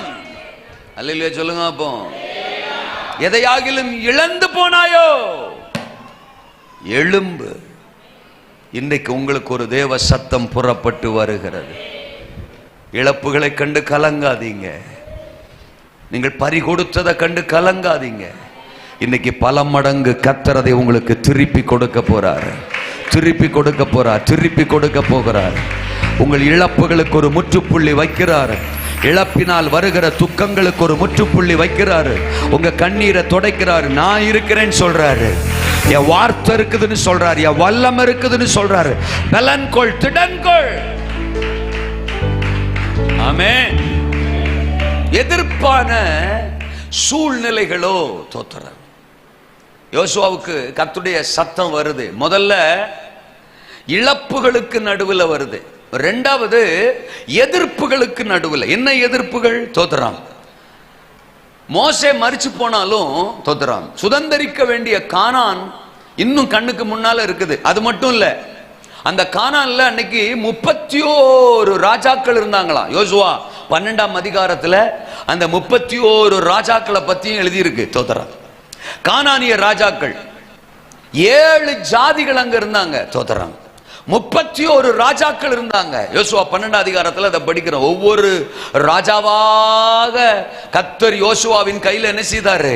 ஒப்பு கொடுத்தார். அந்த 31 ராஜாக்களையும் கர்த்தர் யோசுவாவின் கையில் ஒப்பு கொடுத்தார். எதிரிகள் இருக்கிறாங்க. தோத்திரம். ராஜாக்கள் இருக்கிறாங்க. கானானிய ராஜாக்கள் இருக்கிறாங்க. 7 ஜாதிகள் இருக்கிறாங்க. எதிர்ப்பான சூழ்நிலைக்கு நடுவில் தான் இப்ப யோசுவா நிக்கிறாரு. யோசுவாக்கு என்ன தோணி இருக்கும்? கர்த்தருக்கு ஸ்தோத்திரம். மோசே இருந்திருந்தாருன்னா ஈஸியா நம்ம கானானை சுதந்திரிச்சிருக்கலாமே. ஏன்னா இதுக்கு முன்னால என்னாகும் 21ஆம் அதிகாரத்துல 2 எமோரிய ராஜாக்கள் அவங்க ஜெயிச்சிருக்கிறாங்க. மோசே தலைமையில 2 எமோரிய ராஜாக்களை ஜெயிச்சிருக்கிறாங்க. எகிப்துல பார்வோனும் அவனுடைய சேனையும் ஜெயிச்சிருக்கிறாங்க. யாத்ராம 17ஆம் அதிகாரத்துல 8ஆம் வசனத்திலிருந்து படிச்சா ரெவிதீம் பள்ளத்தாக்குல அமலேக்கிய ராஜாவை ஜெயிச்சிருக்கிறாங்க. யோசுவா நினைச்சிருப்பார், மோசே நமக்கு தலைவரா இருந்தப்போ, மோசே நம்ம கூட இருந்தப்போ எல்லா எதிரிகளையும் ஜெயிச்சமே, எல்லா சத்துருக்களையும் ஜெயிச்சமே. இப்ப மோசே நம்மளை தனியா விட்டுட்டு போயிட்டாரு. 31 ராஜாக்கள் இருக்கிறாங்களே, 7 ஜாதிகள் இருக்கிறாங்களே, எல்லா எதிர்ப்பான சூழ்நிலையா இருக்கு. எப்படி இந்த எதிர்ப்புகளை சமாளிப்போம், இந்த எதிரான சூழ்நிலைகளை எப்படி நம்ம சமாளிப்போம் என்கிற கலக்கம் யோசுவாவுக்கு இருந்திருக்கலாம். அந்த சூழ்நிலைக்கு நடுவில் தான் கர்த்தருடைய சத்தம் யோசுவாவுக்கு உண்டானது. 5ஆம் வசனத்துல சொல்றார், நீ உயிரோடு இருக்கும் நாளெல்லாம் ஒருவனும் உனக்கு முன்பாக எதிர்த்து. நீ என்னமா 31 ராஜாக்கள்ன்ற, 7 ஜாதிகள்ன்ற, எல்லா எதிரிகள்னு சொல்ற, எல்லா எதிரான ஆட்கள் அப்படின்னு சொல்ற. நான் சொல்றேன், நீ உயிரோடு இருக்கிற வரைக்கும் ஒருவனும் உனக்கு முன்பாக எதிர்த்து நிற்பது இல்லை. இது உனக்கான என்னுடைய சத்தம். எதிரான சூழ்நிலை வந்துருச்சுன்னா சுருண்டுறோம். மனுஷனை பார்த்து சுருண்டுறோம், எதிரிகளை பார்த்து சுருண்டுறோம். இவங்க இப்படி பேசுறாங்களே, அப்படி பேசுறாங்களே, இவங்க இதை செய்யறாங்களே, இவங்க அதை செய்யறாங்களே, மந்திரம் பண்றாங்களே, பெல்லி சூனியம் பண்றாங்களே, எனக்கு விரோதமா கூட்டமா கிளம்பி வர்றாங்களே, எதிரா கிளம்பி வர்றாங்களே, இந்த குடும்பமே எதிரா வருதே. வரட்டும், எதிரத்தான் ஜெயம். அல்லேலூயா சொல்லுங்க. அப்பா எனக்கான சத்தம் என்ன? நீ உயிரோடு இருக்கும் நாளெல்லாம் ஒருவனும் எனக்கு முன்பாக எதிர்த்து நிற்பது. ஏன்னா உலகத்தில் இருக்கிறவனிலும் என்னோடு இருக்கிறவர் பெரியவர். ஆமேனா? பழையபடியும் அவங்களே வந்துட்டாங்களே. அல்ல சொல்லுங்க. அப்பா சபைக்கு எதிரா அல்ல சொல்லுங்க, ஊழியத்துக்கு எதிரா 3வது முறையும் வந்துட்டாங்களே. தோத்துறேன். ஆமா, வரக்கூடாதுன்னு நினைச்சோம், வந்துட்டாங்களே. அல்ல சொல்லுங்க. புரிஞ்சா சோத்திரம், புரியலன்னா பெருஞ்சோத்திரம். தோத்திரம் வரட்டும், யார் வேணாலும் வரட்டும். பாதாளத்தின் வாசல்கள் சபையை மேற்கொள்ளுவது யாக்கோபுக்கு விரோதமான, இஸ்ரவேலுக்கு விரோதமான, அதான் தேவ சத்தம். வாதை உன் கூடாரத்தை, பொல்லாப்பு உனக்கு விரோதமாய் உருவாக்கப்படும் எந்த ஆயுதமும். ஏ அப்பா, இம்புட்டி சத்தம் நமக்காக தேவ சத்தம் இருக்கும்போது ரத்தம் ஜெயம். எவனோ ஒருத்தன் என்னமோ சொல்றான்னு உடனே என்னஞ்சிடறோம், பயந்துடுறோம். ஏசாயா 36ஆம் அதிகாரத்துல சனகிரிப் ராஜா, அசீரிய ராஜா, அவன் அசிஸ்டன்ட் தோத்துறான் ரப்சாக்கே வந்து நின்று எசேக்கியா ராஜாவுக்கு விரோதமா, யூத சாம்ராஜ்யத்துக்கு விரோதமா பயங்கரமா சத்தம் போடுறான். பயங்கரமா. எசேக்கியாவை நம்பாதீங்க, உங்க தெய்வத்தை நம்பாதீங்க, யெகோவாவை நம்பாதீங்க, எங்க ராஜா ரொம்ப பெரியவர், அவர் அங்க பிடிச்சவர், இங்க பிடிச்சவர், அந்த ஏரியாலாம் பிடிச்சாரு, இந்த ஏரியாலாம் பிடிச்சாரு, அவர் ரொம்ப பெரும்பான்மை உள்ளவர். தோத்திரம். அவருக்கு முன்னால நிக்கிறதுக்கு யாராலையும் முடியாது, எந்த தெய்வத்தாலையும் முடியாது. அப்படியாக்கு இப்படியாக்கு இப்படியாக்கு அப்படியாக்குன்றான். அல்ல சொல்லுங்க. போடா டேசு, எங்க கூட ஏசு. அல்ல சொல்லுங்க. ஏப்பா, உன் ராஜா பெரியவரா இருக்கலாம்ப்பா, அவரு பல ஏரியாவை பிடிச்சிருக்கலாம், பல எல்லைகளை பிடிச்சிருக்கலாம், பல தெய்வங்கள் கூட அவருக்கு முன்னால நிக்க முடியாம போயிருக்கலாம். ஆனா எங்க தெய்வம் தான்ப்பா தெய்வம். இஸ்ரவேலின் தேவனே தேவன். அவருக்கு முன்னால நிக்கிறதுக்கு எந்த கொம்பனாலையும் முடியாது. அல்லேலூயாவா? சும்மா ஆண்டவர் சத்தம் என்ன? நான் இந்த நகரத்திற்கு ஆதரவாய் இருப்பேன், இந்த எருசலேமுக்கு நான் ஆதரவாய் இருப்பேன். அவன் வந்த வழியாய் திரும்பி போவான். கையை உயர்த்துற. அல்லேலூயா. அதாவது எதிரி சத்தம் என்னங்கிறதெல்லாம் காதுல வாங்க கூடாது. அந்த எதிரான சூழ்நிலையில யெகோவா சத்தம் என்னங்கிறத தான் பார்க்கணும். நாம என்ன பண்றோம்? எதிரி என்ன சொல்றான், எதிரான சூழ்நிலை என்ன சொல்லுது, அதைத்தான் பெருசுபடுத்துறோம். எதிரா செங்கடல் நிக்குது. யாத்திராம 14 அதிகாரத்துல எதிரா செங்கடல் நிக்குது. ஐயோ, கொண்டு வந்து செங்கடலுக்கு முன்னால் நிறுத்திட்டாரு, பின்னால பார்வோன் துரத்திட்டு வர்றானே. தோத்திரம். இன்னைக்கு கூட்டமா தோத்திரம். ஐயோ, சட்னி ஆக போறோம், தோத்திரம், அப்பளமாக போறோம், கதை முடிய போதுங்கிற மாதிரி தான் இருக்கு. அல்லேலூயா. ஆனா ஆண்டவர் 15ஆம் வசனத்துல சொல்றாரு, தோத்திரம், ஜனங்களை பார்த்து சொல்லு, புறப்பட்டு போங்கள், புறப்பட்டு போங்கள். மோசையை பார்த்து சொல்றாரு, நீங்கள் முறையிடுகிறது என்ன, நீங்கள் புலம்புகிறது என்ன, நீங்கள் பயப்படுகிறது என்ன. எங்க அம்மா ஒரு ஆள் போதும், நான் 3 நாள் பிரசங்கத்தையும் பண்ணிடுவேன். அல்ல சொல்லுங்க. அப்பா கூட மாட வர்றதுக்கு ஒரு தாயை வச்சிருக்காரு, போதும். அல்ல சொல்லுங்க. அவங்கள பார்த்தாலே எனக்கு அடுத்தடுத்து பாயிண்ட் வந்துகிட்டே இருக்கும். சில ஆளை பிரசங்கத்தில் நாங்கள் பார்க்கவே மாட்டோம், ஏன்னா பாயிண்ட் போயிடும். கர்த்தருக்கு ஸ்தோத்திரம். சில ஆளை பார்த்தோம்னா புது பாயிண்ட் வரும். தோத்திரம். Very good. தோத்திரம். அதனால தான் நான் எங்கே போனாலும் சொல்லுவேன், வயசானவங்களுக்கு பிரசங்கம் பண்ணுறது எனக்கு ரொம்ப பிடிக்கும். தோத்திரம். அவங்களுக்கு இருக்கிற உற்சாகம் மற்றவங்களுக்கு என்ன செய்ய மாட்டேங்க, இருக்க மாட்டேன். நீ பேசிட்டு பார்ப்போங்கிற மாதிரியே தான் உட்காந்துருக்காங்க. அல்லேலூயாவா? வாழ்க வளமுடன். நீங்கள் முறையிடுகிறது என்ன?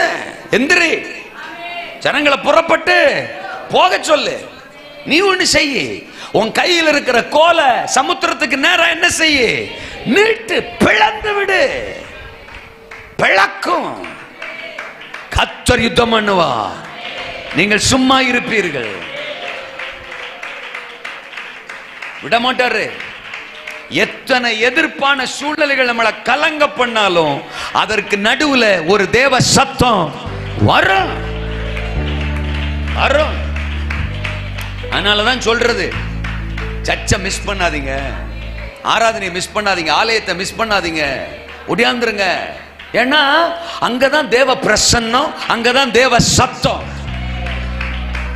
ஊரே எதிர்த்து நிற்கும், உலகமே எதிர்த்து நிற்கும், சூழ்நிலையெல்லாம் எதிராக நிற்கும். அன்னைக்கு ஞாயிற்றுக்கிழமை நம்ம சர்ச்சுக்கு வந்தோம்னு வச்சுக்கோங்களேன், பாடுற பாட்டெல்லாம் நமக்கே பாடுற மாதிரி இருக்கும். இன்னும் பாஸ்ரியாவுக்கு நம்ம சொல்லி கொடுத்த மாதிரியே பாட்டு எடுத்திருப்பாரு தோத்திரம். அன்னைக்கு எடுக்கிற பாட்டு, அந்த பாட்டுல வர்ற வரிகளே டச்சிங் டச்சிங் டச்சிங் டச்சிங்கா இருக்கும் தோத்திரம். சங்கீதம் ஐயோ தோத்திரம், அவருக்கு யாரா சொல்லி கொடுத்தா? வாசிக்கிற சங்கீதம் ஃபுல்லாவே நம்ம பிரச்சனையோட சம்பந்தப்பட்ட மாதிரியே இருக்கும். செய்தி சொல்லவே வேணாம், ஒவ்வொரு பாயிண்ட்டும் நம்மளை உசுப்பேத்தும். அப்படின்னா என்ன அர்த்தம் தோத்திரம்? நான் இருக்கேன், என் வார்த்தை இருக்கு, என் சத்தம் இருக்கு. அல்லேலூயா. ரப்சாக்கு என்ன, ரப்சாக்கே சத்தம் போடுறான், அவன் சத்தத்தை தூக்கி போடு குப்பையில, என் சத்தத்தை தூக்கி போடு இருதயத்துல. அல்லேலூயா சொல்லுங்க. அப்போ நான் சொல்றத சிந்தனையில ஏத்து, உலகம் சொல்றத அப்பம் அப்பம் தூக்கி போடு. அல்லேலூயா சொல்லுங்க. அப்போ மனுஷன் சொல்றது, மச்சான் சொல்றது, மந்திரவாதி சொல்றது, மருத்துவர் சொல்றது தூக்கி போடு. நான் சொல்றத நம்பி போ. செங்கடல் பிளக்கும், அற்புதம் நடக்கும், விடுதலை உண்டாகும். ஷமாரா காத்தாராபா ரிபாலா கரமா சகாபா தாராபாலாபா. உலகமே உன்னை எதிர்த்து வந்தாலும், பார்வோனின் வல்லமைகள் எதிர்த்து வந்தாலும், 31 கானானிய ராஜாக்கள் எதிர்த்து வந்தாலும், என் சத்தம் உன்னை பலப்படுத்தும். நீ உயிரோடு இருக்கும் நாளெல்லாம் ஒருவனும் உனக்கு முன்பாக எதிர்த்து நிற்பது இல்ல. நீ ஜெயிப்ப, பிரச்சனைகளை ஜெயிப்ப, எதிர்ப்புகளை ஜெயிப்ப, செங்கடலை ஜெயிப்ப, யோர்தானை ஜெயிப்ப, எரிகோவை ஜெயிப்ப, வியாதியை ஜெயிப்ப, ஓ சத்துருக்களை ஜெயிப்ப. ரப்பத்த ராமா லக்க ரபா. எந்த சூழ்நிலையிலும் என் சத்தம் உன்னை தைரியப்படுத்தும், என் சத்தம் உன்னை பலப்படுத்தும். ஆமென். ஆகாதவர்களின் சத்தமா, ஆண்டவரின் சத்தமா? ஆகாதவர்களின் சத்தம் நம்மளை கரைய பண்ணும், நம்மளை சோர பண்ணும். அல்லேலூயா.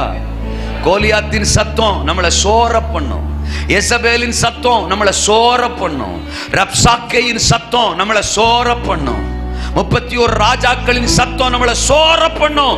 ஆனா சர்வ வல்லவரின் சத்தம் நம்மை பலப்படுத்தும், எழுப்பும், நிறுத்தும். காலையிலே தேவ சமூகத்தில் உட்காருங்க, காலையிலே வேதத்தை வாசிங்க, அன்னைக்கான சத்தம் என்னங்கிறத ஆண்டவர்கிட்ட கேளுங்க. அன்றன்றுள்ள ஆகாரத்தை இன்று எங்களுக்கு தாரும். நம்ம என்ன நினைக்கும்? ரொட்டியா, இட்லியா, சோறா, இன்னைக்கு என்னன்னு தெரியலையே தோத்துறான், இடியாப்பமா தோத்துறான் அப்படின்னு நினைக்கிறான்.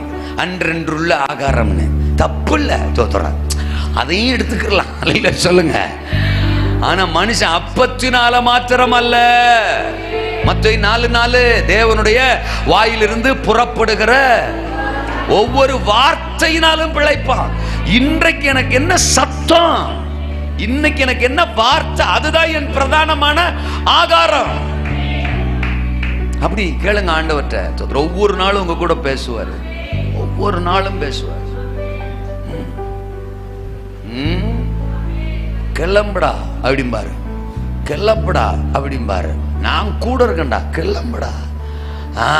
அவன் சொல்ல தூக்கி குப்பையில போடுறான். தோத்துறான். நான் உன்னை பலப்படுத்துகிற கர்த்தர், உன்னோடு கூட இருந்து நான் செய்யும் காரியம் பயங்கரமா இருக்கும்.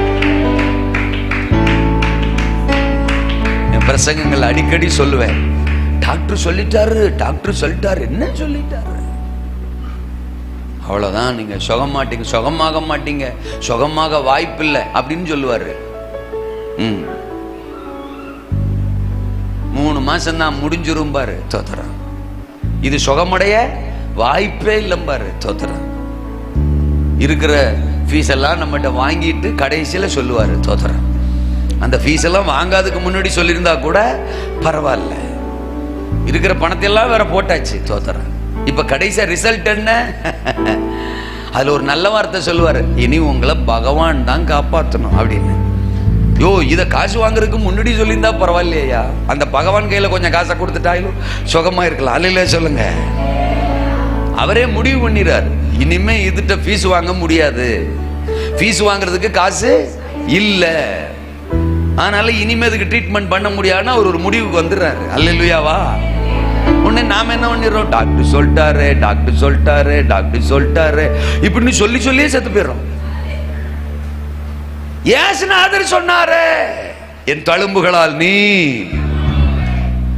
வாதை உன் கூடாரத்தை, உன் வியாதிய உன்னிடத்திலிருந்து. அந்த வார்த்தை நான் ஒண்ணு சொல்றேன், டாக்டர் சொல்லி இருக்கட்டும். சிலர்லாம் எழுதி கையெழுத்தே போட்டு கொடுத்துருப்பாரு டாக்டர், இருக்கட்டும்.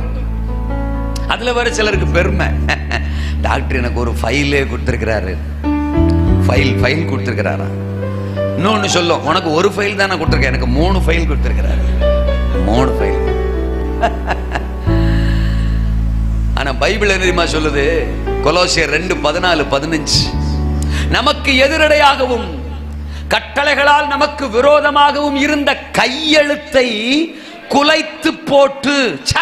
நான் வசனம் பாருங்க, அல்லேலூயா சொல்லுங்க. அப்போ நமக்கு எதிரடையாகவும் கட்டளைகளால் நமக்கு விரோதமாகவும் இருந்த கையெழுத்தை, யார் அப்படி கையெழுத்தே போட்டிருந்தாலும் அந்த கையெழுத்தை குலைத்து போட்டு, நடுவில் இராதபடி எடுத்து போட்டு, சிலுவையின் மேல் ஆணி அடித்து, துரைத்தனங்களையும் அதிகாரங்களையும் முறிந்து கொண்டு வெளியரங்கமான கோலமாக்கி அவைகளின் மேல் சிலுவையிலே வெட்டி சிறந்தார். அல்லேலூயா சொல்லுங்க. கையெழுத்தாமல, கையெழுத்து தோத்தரா. ஆமானு தான் யூத மக்களுக்கு விரோதமா போய் அகாஸ்வேரு கிட்ட நயமா பேசி தந்திரமா, அகாஸ்வேர் யாரு, 127 தேசத்துக்கு ராஜா, அவர்கிட்ட போய் தந்திரமா பேசி ஒரே நாள்ல 127 தேசத்தில் இருக்கிற யூத குலம் அழிஞ்சிரணும் அப்படின்னு ஒரு கட்டளையே பிறந்துட்டு, ராஜா அதுக்கு கையெழுத்தே வச்சுட்டாரு, ஒரு சட்டமே இயற்றியாச்சு. ஆமேனா? கர்த்தருக்கு தோத்திரம். ஆமேன் அல்லேலூயா. ஒரே நாள்ல அந்த சட்டத்தையே ஆண்டவர் செல்லாம பண்ணிட்டாரா. 127 தேசத்துக்கு ராஜா.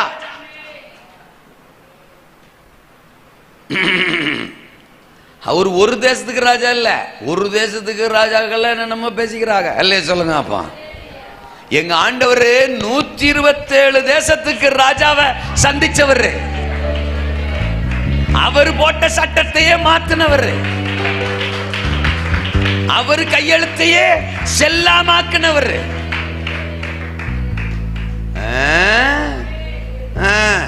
சும்மா ஒத்த தேசத்தை வச்சுக்கிட்டு மேல எங்களையும் குதிச்சா வாய்ப்பில்லை ராஜா, வாய்ப்பில்லை ராஜா. அல்லேலூயா சொல்லுங்க. அப்பா எதிரான சூழ்நிலையா, எதிரிகளா, எதிர்ப்புகளா, இன்னைக்கு நீங்க எதை எதிர்ப்பு நினைச்சிட்டு இருக்கிறீங்க? உங்களுக்கு எதிரா என்ன நிக்குது? வியாதியா, தரித்திரமா, இல்லாமையா, மனிதர்களா, மந்திர சக்தியா, அதிகார வர்க்கமா, எது உங்களுக்கு எதிரா நின்னாலும் இன்னைக்கு கர்த்தர் சொல்றார், என் சத்தம் உனக்காகத்தான். என் சத்தத்தை பாரு, ரப்சாக்கே சத்தத்தை பார்க்காத, ஆமான் சத்தத்தை பார்க்காத, கோலியாத்து சத்தத்தை பார்க்காத, எசபேல் சத்தத்தையும்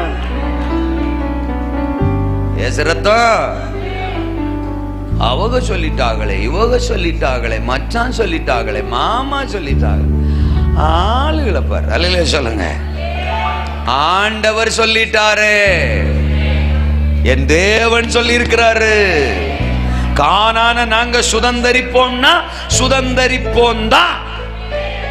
31 ராஜாக்கள் இருந்தாலும் முற்றுப்புள்ளி வைப்போம், தேசத்தை சுதந்தரிப்போம். 31 ராஜாக்கள் இருந்தாலே முற்றுப்புள்ளி வச்சு தேசத்தை சுதந்தரிப்போம்னா, அல்லேலூயா சொல்லுங்க. ஒரு ராஜாவுக்கு முற்றுப்புள்ளி வைக்க முடியாதா என்ன? நீங்க அடுத்த வாரம் சொல்றீங்களா? ஆமென். அடுத்த வாரம் நான் இருக்க மாட்டேன். அல்லேலூயா சொல்லுங்க. நான் வெளியூர்ல இருப்பேன். நான் புரியுதா நான் சொல்றது? 31 ராஜாக்களுக்கே முற்றுப்புள்ளி வச்சு தேசத்தை சுதந்தரிப்போம்னா ஒரு ராஜாவுக்கு முற்றுப்புள்ளி வச்சு தேசத்தை சுதந்தரிக்க முடியாதா என்ன? முழங்கால் யாவும், அதான் தேவ சத்தம். நாவுகள் யாவும், அதுதான் தேவ சத்தம். பிதாவை எங்கும் தொழுது கொள்ளும் காலம், அதுதான் தேவ சத்தம். பூமி முழுவதும் கர்த்தரை அறிகிற அறிவினால், பூமி முழுவதும் கர்த்தருடைய மகிமையினால் நிறைந்திருக்கும், அதுதான் தேவ சத்தம். எதிர்ப்புகளுக்கு நடுவில் தான் தேவ. அல்லேலூயா.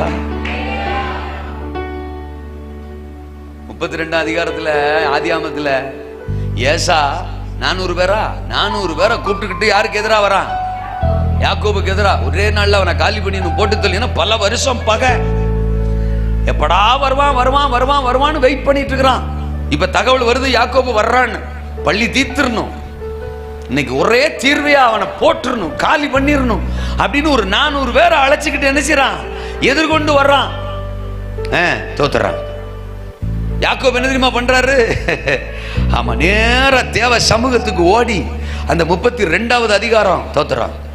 ஆதியாகமம் 32:12 தோத்துறான். யாரா எடுத்தவங்க படிங்களேன். சரி, நன்மை செய்து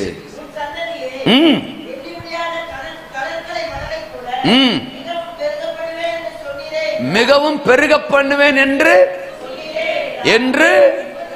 சொன்னீரே.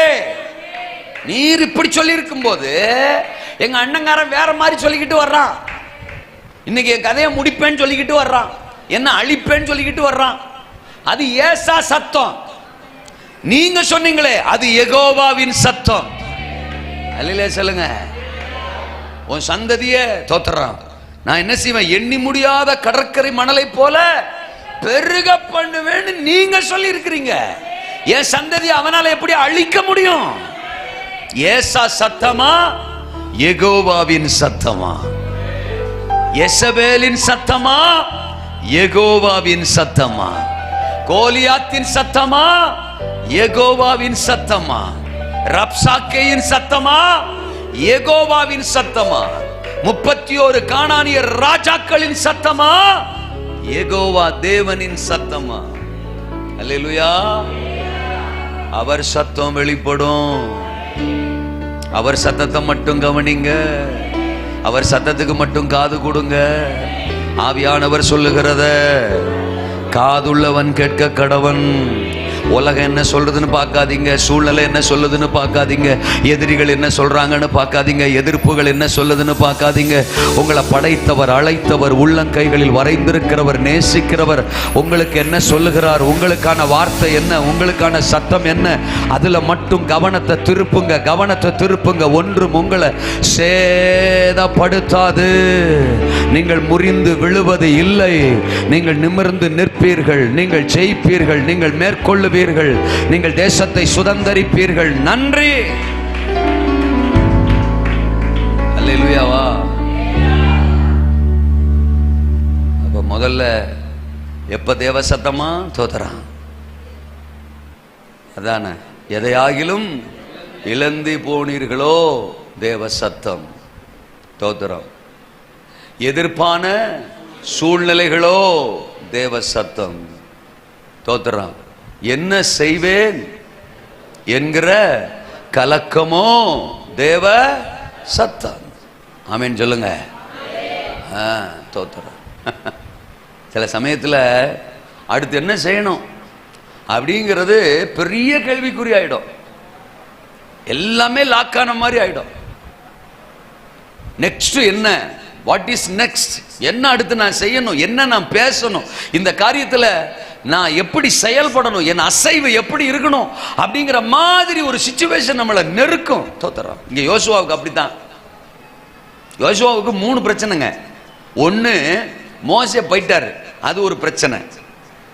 ரெண்டாவது, போனவர் சும்மா போகாம இந்த இஸ்ரவேலரை எல்லாம் இவன் கையில கொடுத்துட்டு போயிட்டாரு, அது மகா பெரிய பிரச்சனை. அல்லே சொல்லுங்க. அப்போ அதாவது மூணாவது பிரச்சனையை விட ரெண்டாவது பிரச்சனை ரொம்ப மோசம். மூணாவது சொல்லிடுறேன். மூணாவது, முன்னால நின்ன 31 கானானிய ராஜாக்கள், அவங்கள வீழ்த்தினா தானே தேசத்தை சுதந்திரிக்க முடியும். எதிரிகள் 31 கானானிய ராஜாக்கள், 7 பாஷைகளை பேசுகிற கானானிய ஜனங்கள், அவர்கள் தான் மூணாவது பிரச்சனை. அதை கூட நம்ம ரெண்டாவது பிரச்சனையா கூட வச்சுக்கலாம். மூணாவது பிரச்சனைனா மோசே விட்டுட்டு போன இஸ்ரவேல் மக்கள். நான் நான் நான் நான் நான் நான் நான் என்ன சொல்றேன்னா, யோசுவாட்ட பரலோகத்தில் போகும்போது வேணா கேளுங்க தோத்திரம். நான் நிறைய கேள்வியை நிறைய பேர்ட்ட கேட்கணும்னு வச்சிருக்கேன் தோத்திரம். அதுல இது ஒரு கேள்வி. அதாவது உங்களுக்கு எது பெரும் பிரச்சனையா இருந்துச்சு தோத்திரம்? 31 ராஜாக்களா, மோசே விட்டுட்டு போன இஸ்ரவேலரா? அல்ல சொல்லுங்க. அப்படின்னு கேட்டா நான் கண்டுபிடிச்ச வரைக்கும் தோத்திரம் யோசுவா சொல்லியிருப்பாரு, அந்த ரெண்டாவதுக்கு தான் டிக்கி போட்டிருப்பாரு தோத்திரம். எதிரிகளை கூட ஈஸியா தோத்திரம் தாக்கிடலாம், வீழ்த்திடலாம். ஆனா அந்த கூடவே இருந்துகிட்டு ஏசரத்தம் ஜெயம். ரெண்டாவது இவங்க 40 வருஷமா மோசைய படாத பாடுபடுத்தினவங்க, சும்மா கிடையாது. மோசையே இவங்களை சமாளிக்க முடியாம இருந்திருக்கிறாரு. அடிக்கடி டமால் டமால் கீழே விழுந்துருவாராம் மோசே தோத்திரம். இவங்களுக்கு முன்னாடி மோங்குப்புற விழுந்துருவாராம். அந்த மாதிரி ஆட்கள் யோசுவா நினைச்சிருப்பான், ஐயோ தலைவா, தகப்பனே, ஆண்டவனே, இந்த குறுப்பையா என் கையில ஒப்பு கொடுத்துட்டு போனீரு தோத்திரம். அவன் எப்படி இவங்களை சமாளிக்க போறேன் அப்படின்னு நினைச்சிருப்பாரு. மூணாவது அந்த 31 ராஜாக்கள். ஆக இந்த சூழ்நிலைக்கு நடுவில் நான் என்ன செய்யணும்? அல்லேலூயா. அதான் யோசுவானுடைய மிகப்பெரிய கேள்வி. சில சமயங்கள் நம்ம ஆவிக்குரிய ஜீவியத்தில் கூட அடுத்து என்ன முடிவெடுக்கணும்? ஒரு திருமண விஷயமா இருக்கலாம், ஒரு தொழில் தொடங்குற விஷயமா இருக்கலாம், ஊழியத்துக்கு வர்ற விஷயமா இருக்கலாம், பல காரியங்கள், பிள்ளைகளுக்கு கொடுக்கிற ஆலோசனையா இருக்கலாம். என்ன செய்யணும் இந்த சிச்சுவேஷன்ல? ஆமா, மனசுக்கு தோன்றதை செய்யறது தப்பு, சுயத்துல தோன்றதை செய்யறது தப்பு. அந்த சூழ்நிலையிலும் உங்களுக்கு வேண்டிய ஒரு தேவ சத்தம் வெளிப்படும்.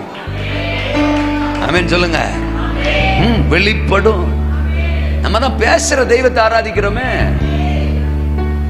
ஆபத்து காலத்தில் நான் உன்னை விடுவிப்பேன். நீ எந்த சிச்சுவேஷன்ல இருந்தாலும் நான் உன்னை என்ன செய்வேன்? விடுவிப்பேன். அல்லேலூயாவா. என்னை நோக்கி கூப்பிடு, நான் உனக்கு மறு உத்தரவு அருளி செய்வேன். ஆலோசனையா ஆண்டவர்கிட்ட கேளுங்க. எந்த நிலையிலும் உங்களுக்கான சத்தம் தேவனிடத்திலிருந்து வெளிப்படும். கேட்க கூடாதபடி அவருடைய செவி, ரட்சிக்க கூடாதபடி அவருடைய கரம். ஏசாயா 59:1 நம்ம அதை படிக்கிறோம். குறுகி போகல, இன்றைக்கும் பேசுகிறவர், இன்றைக்கும் செயல்படுகிறவர். யோசுவா பார்த்து சொல்றாரு தோத்திரம் 2ஆம் வசனத்துல 1-2 யோசுவாவில், என் தாசனாகிய மோசே மரித்து போனான், இப்பொழுது நீயும் இந்த ஜனங்கள் எல்லாரும் என்ன செய்யுங்க? எழுந்து யோர்தானை கடந்து இஸ்ரவேல் புத்திரருக்கு நான் கொடுக்கும் தேசத்துக்கு போங்கள். என்ன செய்யணும்னு தானே யோசிக்கிற? என்ன செய்யணும்? ஐயோ எனக்கு இன்னும் தோணலையே, நான் என்ன பண்ணணும்னு எனக்கு ஒன்றும் புரியலையே. முதல்ல இந்த துக்கத்தை சூழ்நிலையில் இருந்து என்ன செய்ய? எழும்பு. முன்னால யோர்தான் இருக்கு, அந்த யோர்தானை தாண்டு தோத்திரம். நான் உனக்கு கொடுக்க போற தேசத்துக்குள்ள பிரவேசி. அல்லேலூயாவா. இன்னொரு ஆலோசனை கூட தர்றாரு. என்ன ஆலோசனை தர்றாரு தோத்திரம்? 7ஆம் வசனம் 8ஆம் வசனம் ஏற்கனவே சொன்னேன். என் தாசனாகிய மோசே உனக்கு கற்பித்த நியாயப்பிரமாணத்தின்படி எல்லாம் செய்ய கவனமாயிருக்க மாத்திரம் நீ மிகவும் பலங்கொண்டு அதை விட்டு வலதுபுறம் இடதுபுறம் விலகாதிருப்பாயா. இந்த நியாயப்பிரமாண புஸ்தகம் உன் வாயை விட்டு பிரியாதிருப்ப. இதில் எழுதியிருக்கிறவைகளின்படி எல்லாம் நீ செய்ய கவனமாய் இருக்கும்படி இரவும் பகலும் அதை தியானித்துக் கொண்டிருப்பாயா. அப்பொழுது உன் வழியை வாய்க்க பண்ணுவாய், புத்திமானாயும் நீ நடக்க வேண்டியத, நீ என்ன செய்யணுங்கிறத ஒவ்வொரு நாளும் என் வேதத்தின் வாயிலா, என் வார்த்தையின் வாயிலா, என் சத்தியத்தின் வாயிலா உனக்கு போதிக்க, உனக்கு கற்றுக் கொடுக்க நான் ஆயத்தமா இருக்கிறேன். வசனத்துக்கு, வார்த்தைக்கு, தியானத்திற்கு உன் வாழ்க்கையில முக்கியத்துவம் கொடு யோசுவா.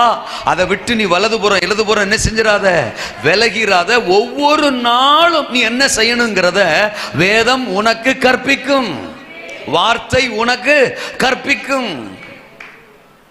நிறைய பேர் 10 வருஷம் 15 வருஷம் விசுவாசின்றாங்க, ஒரு முறை கூட பைபிள் படிக்காம இருக்காங்க. அதெல்லாம் ஒரு பெரிய சாதனை தான். இல்லையா சொல்லுங்க. நீங்க வேற பைபிளே படிக்காம நிறைய பேர் பாஸ்டரே ஆயிடுறாங்க. தோத்துறோம். அது அதை விட பெருஞ்சாதனை. தோத்துறோம். சாதனையா சோதனையா ரோதனையான்னு தெரிய மாட்டேங்குது. பரிசுத்த ஆவியானவருக்கு பெரிய வேதனை. தோத்துறோம். வசனம் இல்லை, படிக்கிறது இல்லை. முந்தியெல்லாம் தோத்துறோம். அது இன்னைக்கு காலையில் கேட்டது ஞாபகம் வருது. அல்லே சொல்லுங்க. அப்பா, அதாவது படிக்காதவங்க நிறைய பேர் இருப்பாங்க முந்தியெல்லாம். தோத்துறாங்க. ஆமாம், பிதாக்கள் காலத்தில் அவங்கெல்லாம் அதிகமாக படிச்சிருக்க மாட்டாங்க. ஆனாலும் பாருங்களேன், தோத்துறோம். நான் நிறைய சாட்சிகளை கேட்டிருக்கேன். அவங்க படிப்பறிவே இருக்காது, ஆனால் வசன ஞானம் அவங்களுக்கு இருக்கும். யாரை விட்டாவது வசனத்தை வாசிக்க சொல்லி உட்காந்து கேட்கிறவங்க நிறைய பேர் இருக்காங்க. அல்லையா சொல்லுங்க. அப்படி அதாவது அப்போ இருந்த பழைய நம்ம பிதாக்கள் காலத்தில். ஆனால் இன்னைக்கெல்லாம் அதை சொல்ல முடியாதுங்க. படிப்பறிவே இல்லாட்ட கூட வசனத்தை வாசிக்கிறதுக்கோ இல்லட்ட கேட்கறதுக்கோ இன்னைக்கு பல ஆப்ஷன்ஸ் நமக்கு என்ன செஞ்சிருச்சு, வந்துருச்சு. இருக்கிறீங்களா? ஆமாம். ஒட்டுன டிஜிட்டலில் என் ஃபோட்டோவை பார்த்துட்டு தோத்துறோம்.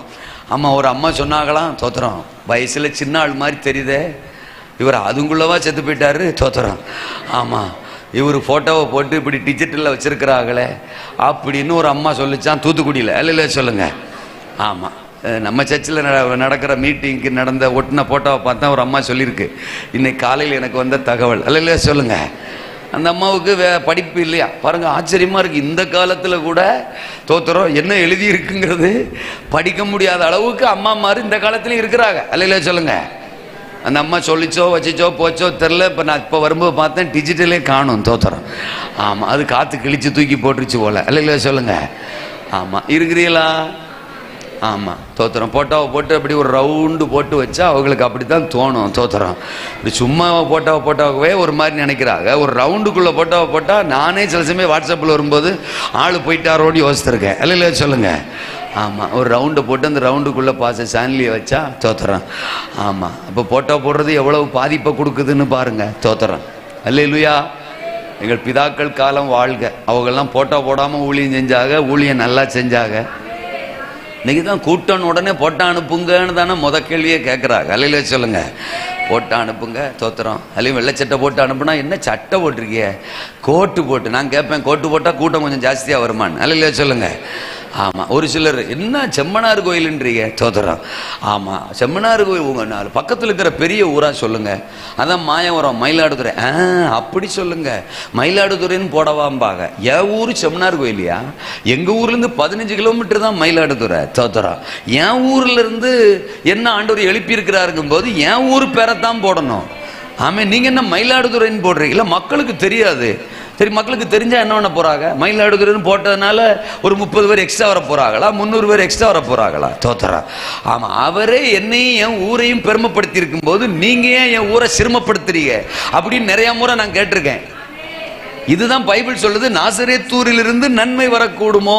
அப்ப அன்னைக்கு நாசரத்தே ஒரு மாதிரி அற்பமா தான் பார்த்தாங்களாம். அதே மாதிரி என் ஊரையும் அற்பமா பார்த்தா எப்படி இருக்கும்? அல்ல சொல்லுங்க.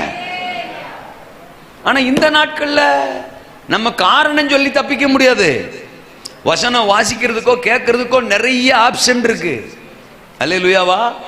ஆடியோ பைபிள்லாம் வந்திருக்கு. போட்டு விட்டோம்னா அது வாட்டுக்கு வசனத்தை என்ன செய்யும், வாசிக்கிட்டு இருக்கோம். பாத்திரத்தை விளக்கிக்கிட்டே தொத்துறோம், சமையல் பண்ணிக்கிட்டே கூட வசனத்தை அழகா கேட்கலாம். வார்த்தை சத்தம் நம்மை தைரியப்படுத்தும். என்ன செய்ய போறேன், அடுத்து என்ன செய்வேன் என்கிற கலக்கமோ நீங்க தோத்துறோம். ஏசாயா தோத்துறோம். தீர்க்க தரிசன புத்தகத்தில் அந்த 36ஆம் அதிகாரத்தில் நம்ம படிச்சோம் இல்லையா? 36ல் சொன்ன இல்லையா?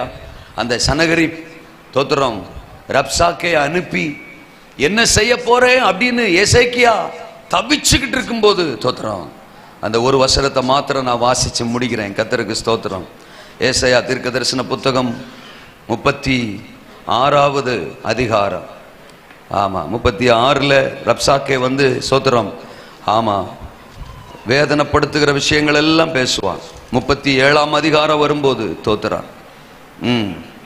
நான் படிக்கிறேன் 6ஆம் வசனம். அப்பொழுது ஏசாயா அவர்களை நோக்கி 37:6 அசீரிய ராஜாவின் ஊழியக்காரன் நீ தூஷித்ததும் நீ கேட்டதுமான வார்த்தைகளினாலே பயப்படாதேயும். இதோ அவன் ஒரு செய்தியை கேட்டு தன் தேசத்துக்கு திரும்புவதற்கான ஆவியை நான் அவனுக்குள் அனுப்பி அவனை அவன் தேசத்திலே பட்டயத்தால் விழப்பண்ணுவேன் என்று கர்த்தர் உரைக்கிறார் என்பதை உங்கள் ஆண்டவனிடத்தில். எசேக்கியாவுக்கு என்ன செய்யறேன்னு தெரியல. தோத்துறோம். ஆமா, அம்மா மாதிரி தோத்துறோம். அல்லேலூயா. தோத்துறோம். என்ன செய்வேன், அடுத்து என்ன செய்வேன் அப்படின்னு எசேக்கியா பெரிய கேள்விக்குறியோடு இருக்கிறார். ஏன்னா அது ஒரு மிகப்பெரிய ராணுவம், மிகப்பெரிய எதிரி கூட்டம். அவன் பெரிய பெரிய வெற்றிகளை பெற்றவன். அவனுக்கு முன்னால நிக்கிறதுக்கு உண்மையிலே தோத்துறோம். நமக்கு பலனோ தைரியமோ கிடையாது. என்ன செய்வேன்னு தெரியல. ஒரே ஒரு ஆப்ஷன், தேவன் தான். தோத்துறான். தீர்க்கதரிசிக்கு ஆள் அனுப்புறான். ஏசாயா தீர்க்கதரிசிக்கு போங்க, போய் தீர்க்கதரிசி இடத்துல சொல்லுங்க, எங்களுக்காக யூத ஜனத்திற்காக ஜெபம் பண்ண சொல்லுங்க. தீர்க்கதரிசிக்கு சத்தம் போன உடனே அங்கிருந்து தீர்க்கதரிசி கர்த்தருடைய வார்த்தையை சொல்லி அனுப்புறாரு. அந்த கூட்டத்துக்கு நீ என்ன செய்ய வேணாம், பயப்பட வேணாம். அவனை திரும்பவும் அவன் தேசத்திற்கு நான் திரும்பி போக பண்ணுவேன். தோத்துறோம். அல்லேலூயா சொல்லுங்க. அவனை அவன் தேசத்தில் பட்டயத்தால் விழப்பண்ணுவேன், விழப்பண்ணுவேன். உனக்கு எதிரா கொக்கரித்த அவன் விழுந்து போவான், விழுந்து போவான். என்ன செய்வேன்னா யோசிக்கிற, என்ன செய்ய போறேன்னா யோசிக்கிற.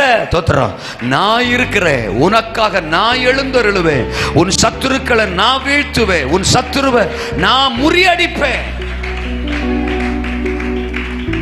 ஆமா, தோத்துறான். நீங்க எப்பெல்லாம் என்ன செய்வேன்னு கலங்குறீங்களோ அந்த நேரத்துல உங்களுக்கு வேண்டிய ஆலோசனைகளை பரலோகம் நிச்சயமா தரும், பரலோகம் நிச்சயமா தரும். ஆமென். 3 ராஜாக்கள் தோத்துறோம் யுத்தத்துக்கு போறாங்க. 2 ராஜாக்கள் புஸ்தகம் தோத்துறோம் 3ஆம் அதிகாரத்துல 2 ராஜாக்கள்ல 3ஆம் அதிகாரத்துல 3 ராஜாக்கள் யுத்தத்துக்கு போறாங்க. இஸ்ரவேலின் ராஜா, யூதாவின் ராஜா, தோத்துறான் ஏதோமின் ராஜா, 3 பேர் சேர்ந்து போறாங்க. 9ஆம் வசனம் சொல்லுது, அவர்கள் எல்லோருக்கும் தண்ணீர் இல்லாமல் போயிற்று. அடுத்து என்ன செய்ய போறோம்? யுத்தத்துக்கு வந்திருக்கிறோமே, தாகத்துல சாக போறோம், எதிரிகள் நம்மளை ஈஸியா மேற்கொண்டுருவாங்க, இந்த சூழ்நிலை எப்படி சமாளிக்க போறோம்னு கலங்குறாங்க. அப்பதான் யோசபாத்து சொல்றான், கர்த்தரிடத்திலே விசாரித்து அறிகிறதற்கு இங்கே தீர்க்கதரிசி யாராகில் இருக்கிறாங்களா? எஸ், எலியாவின் கைகளுக்கு தண்ணீர் வார்த்த சாப்பாத்தின் குமாரனாகிய எலிசா இருக்கிறான். வாங்க எல்லாரும் அவர்கிட்ட போவோம். எல்லாரும் எலிசா தீர்க்கதரிசி இடத்துல போறாங்க. 15ஆம் வசனம் 16ஆம் வசனத்துல தீர்க்கதரிசி சொல்றான், காற்றையும் காண மாட்டீர்கள், மழையையும் பார்க்க மாட்டீர்கள், இந்த பள்ளத்தாக்கு நிரப்பப்படும். ஒண்ணு விளங்கிக்குங்க, சில சமயம் ஆண்டவர் பேசும்போது நம்புறதுக்கு எதுவும் இல்லாத மாதிரி தான் இருக்கும்.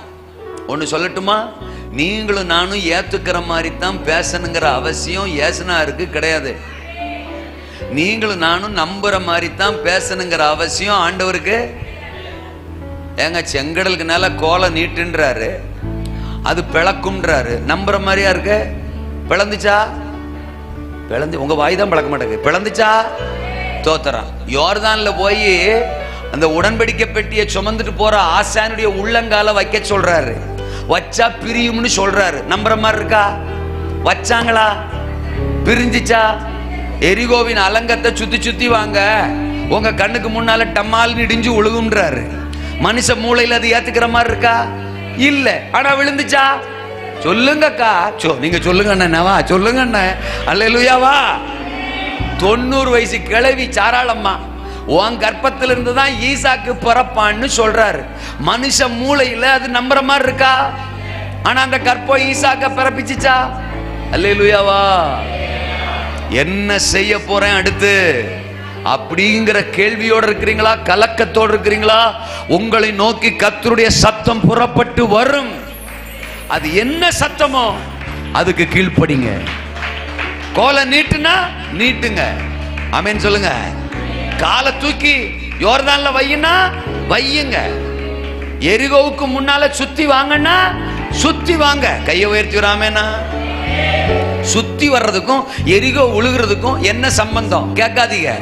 காலை தூக்கி வைக்கிறதுக்கும் தோத்திரம் நதி பிளக்கிறதுக்கும் என்ன சம்பந்தம் கேட்காதீங்க. அல்ல சொல்லுங்க. அப்போ கர்த்தர் பேசும்போது என்ன பேசுறாரோ அதற்கு செவி கொடுங்கள். சில சமயம் மனம் திரும்புன்னு சொல்லுவார், சில சமயம் ஞானசானம் எடுன்னு சொல்லுவார், சில சமயம் அந்த ஆளை மன்னிச்சிருன்னு சொல்லுவார். அல்லேலூயாவா. கோபத்தை நிறுத்துன்னு சொல்லுவாரு, புருஷனை அடிக்காதன்னு சொல்லுவாரு, மனைவியை அடிக்காதன்னு சொல்லுவாரு. அல்லேலூயா சொல்லுங்க. தசமபாகம் குடுன்னு சொல்லுவாரு, ஊழியத்துக்கு வான்னு சொல்லுவாரு. அவர் என்ன சொல்லுகிறாரோ அதன்படி செய்யுங்கள். அல்லேலூயா சொல்லுங்க. நமக்கு எப்ப தேவையோ தேவையான நேரங்களில் எல்லாம் தேவனின் சத்தம் நிச்சயம் வெளிப்படும். இன்றைக்கும் ஒவ்வொரு நாளும் உங்க கூட வெளிப்படுகிற ஒரு தேவ சத்தம். ஆண்டவர் உங்க கூட பேச விரும்புகிறார். எழும்பி நிற்போம், நாம் ஜெபிக்க போகிறோம். இந்த முதல் நாள் கூட்டத்தில் கர்த்தருடைய சத்தத்தை நாம் கேட்டிருக்கிறோம். எதையாகிலும் இழந்து போனீர்களோ தேவ சத்தம் உங்களை தேடி வரும். தோத்திரம். தைரியமா இருங்க, தைரியமா இருங்க, தைரியமா இருங்க.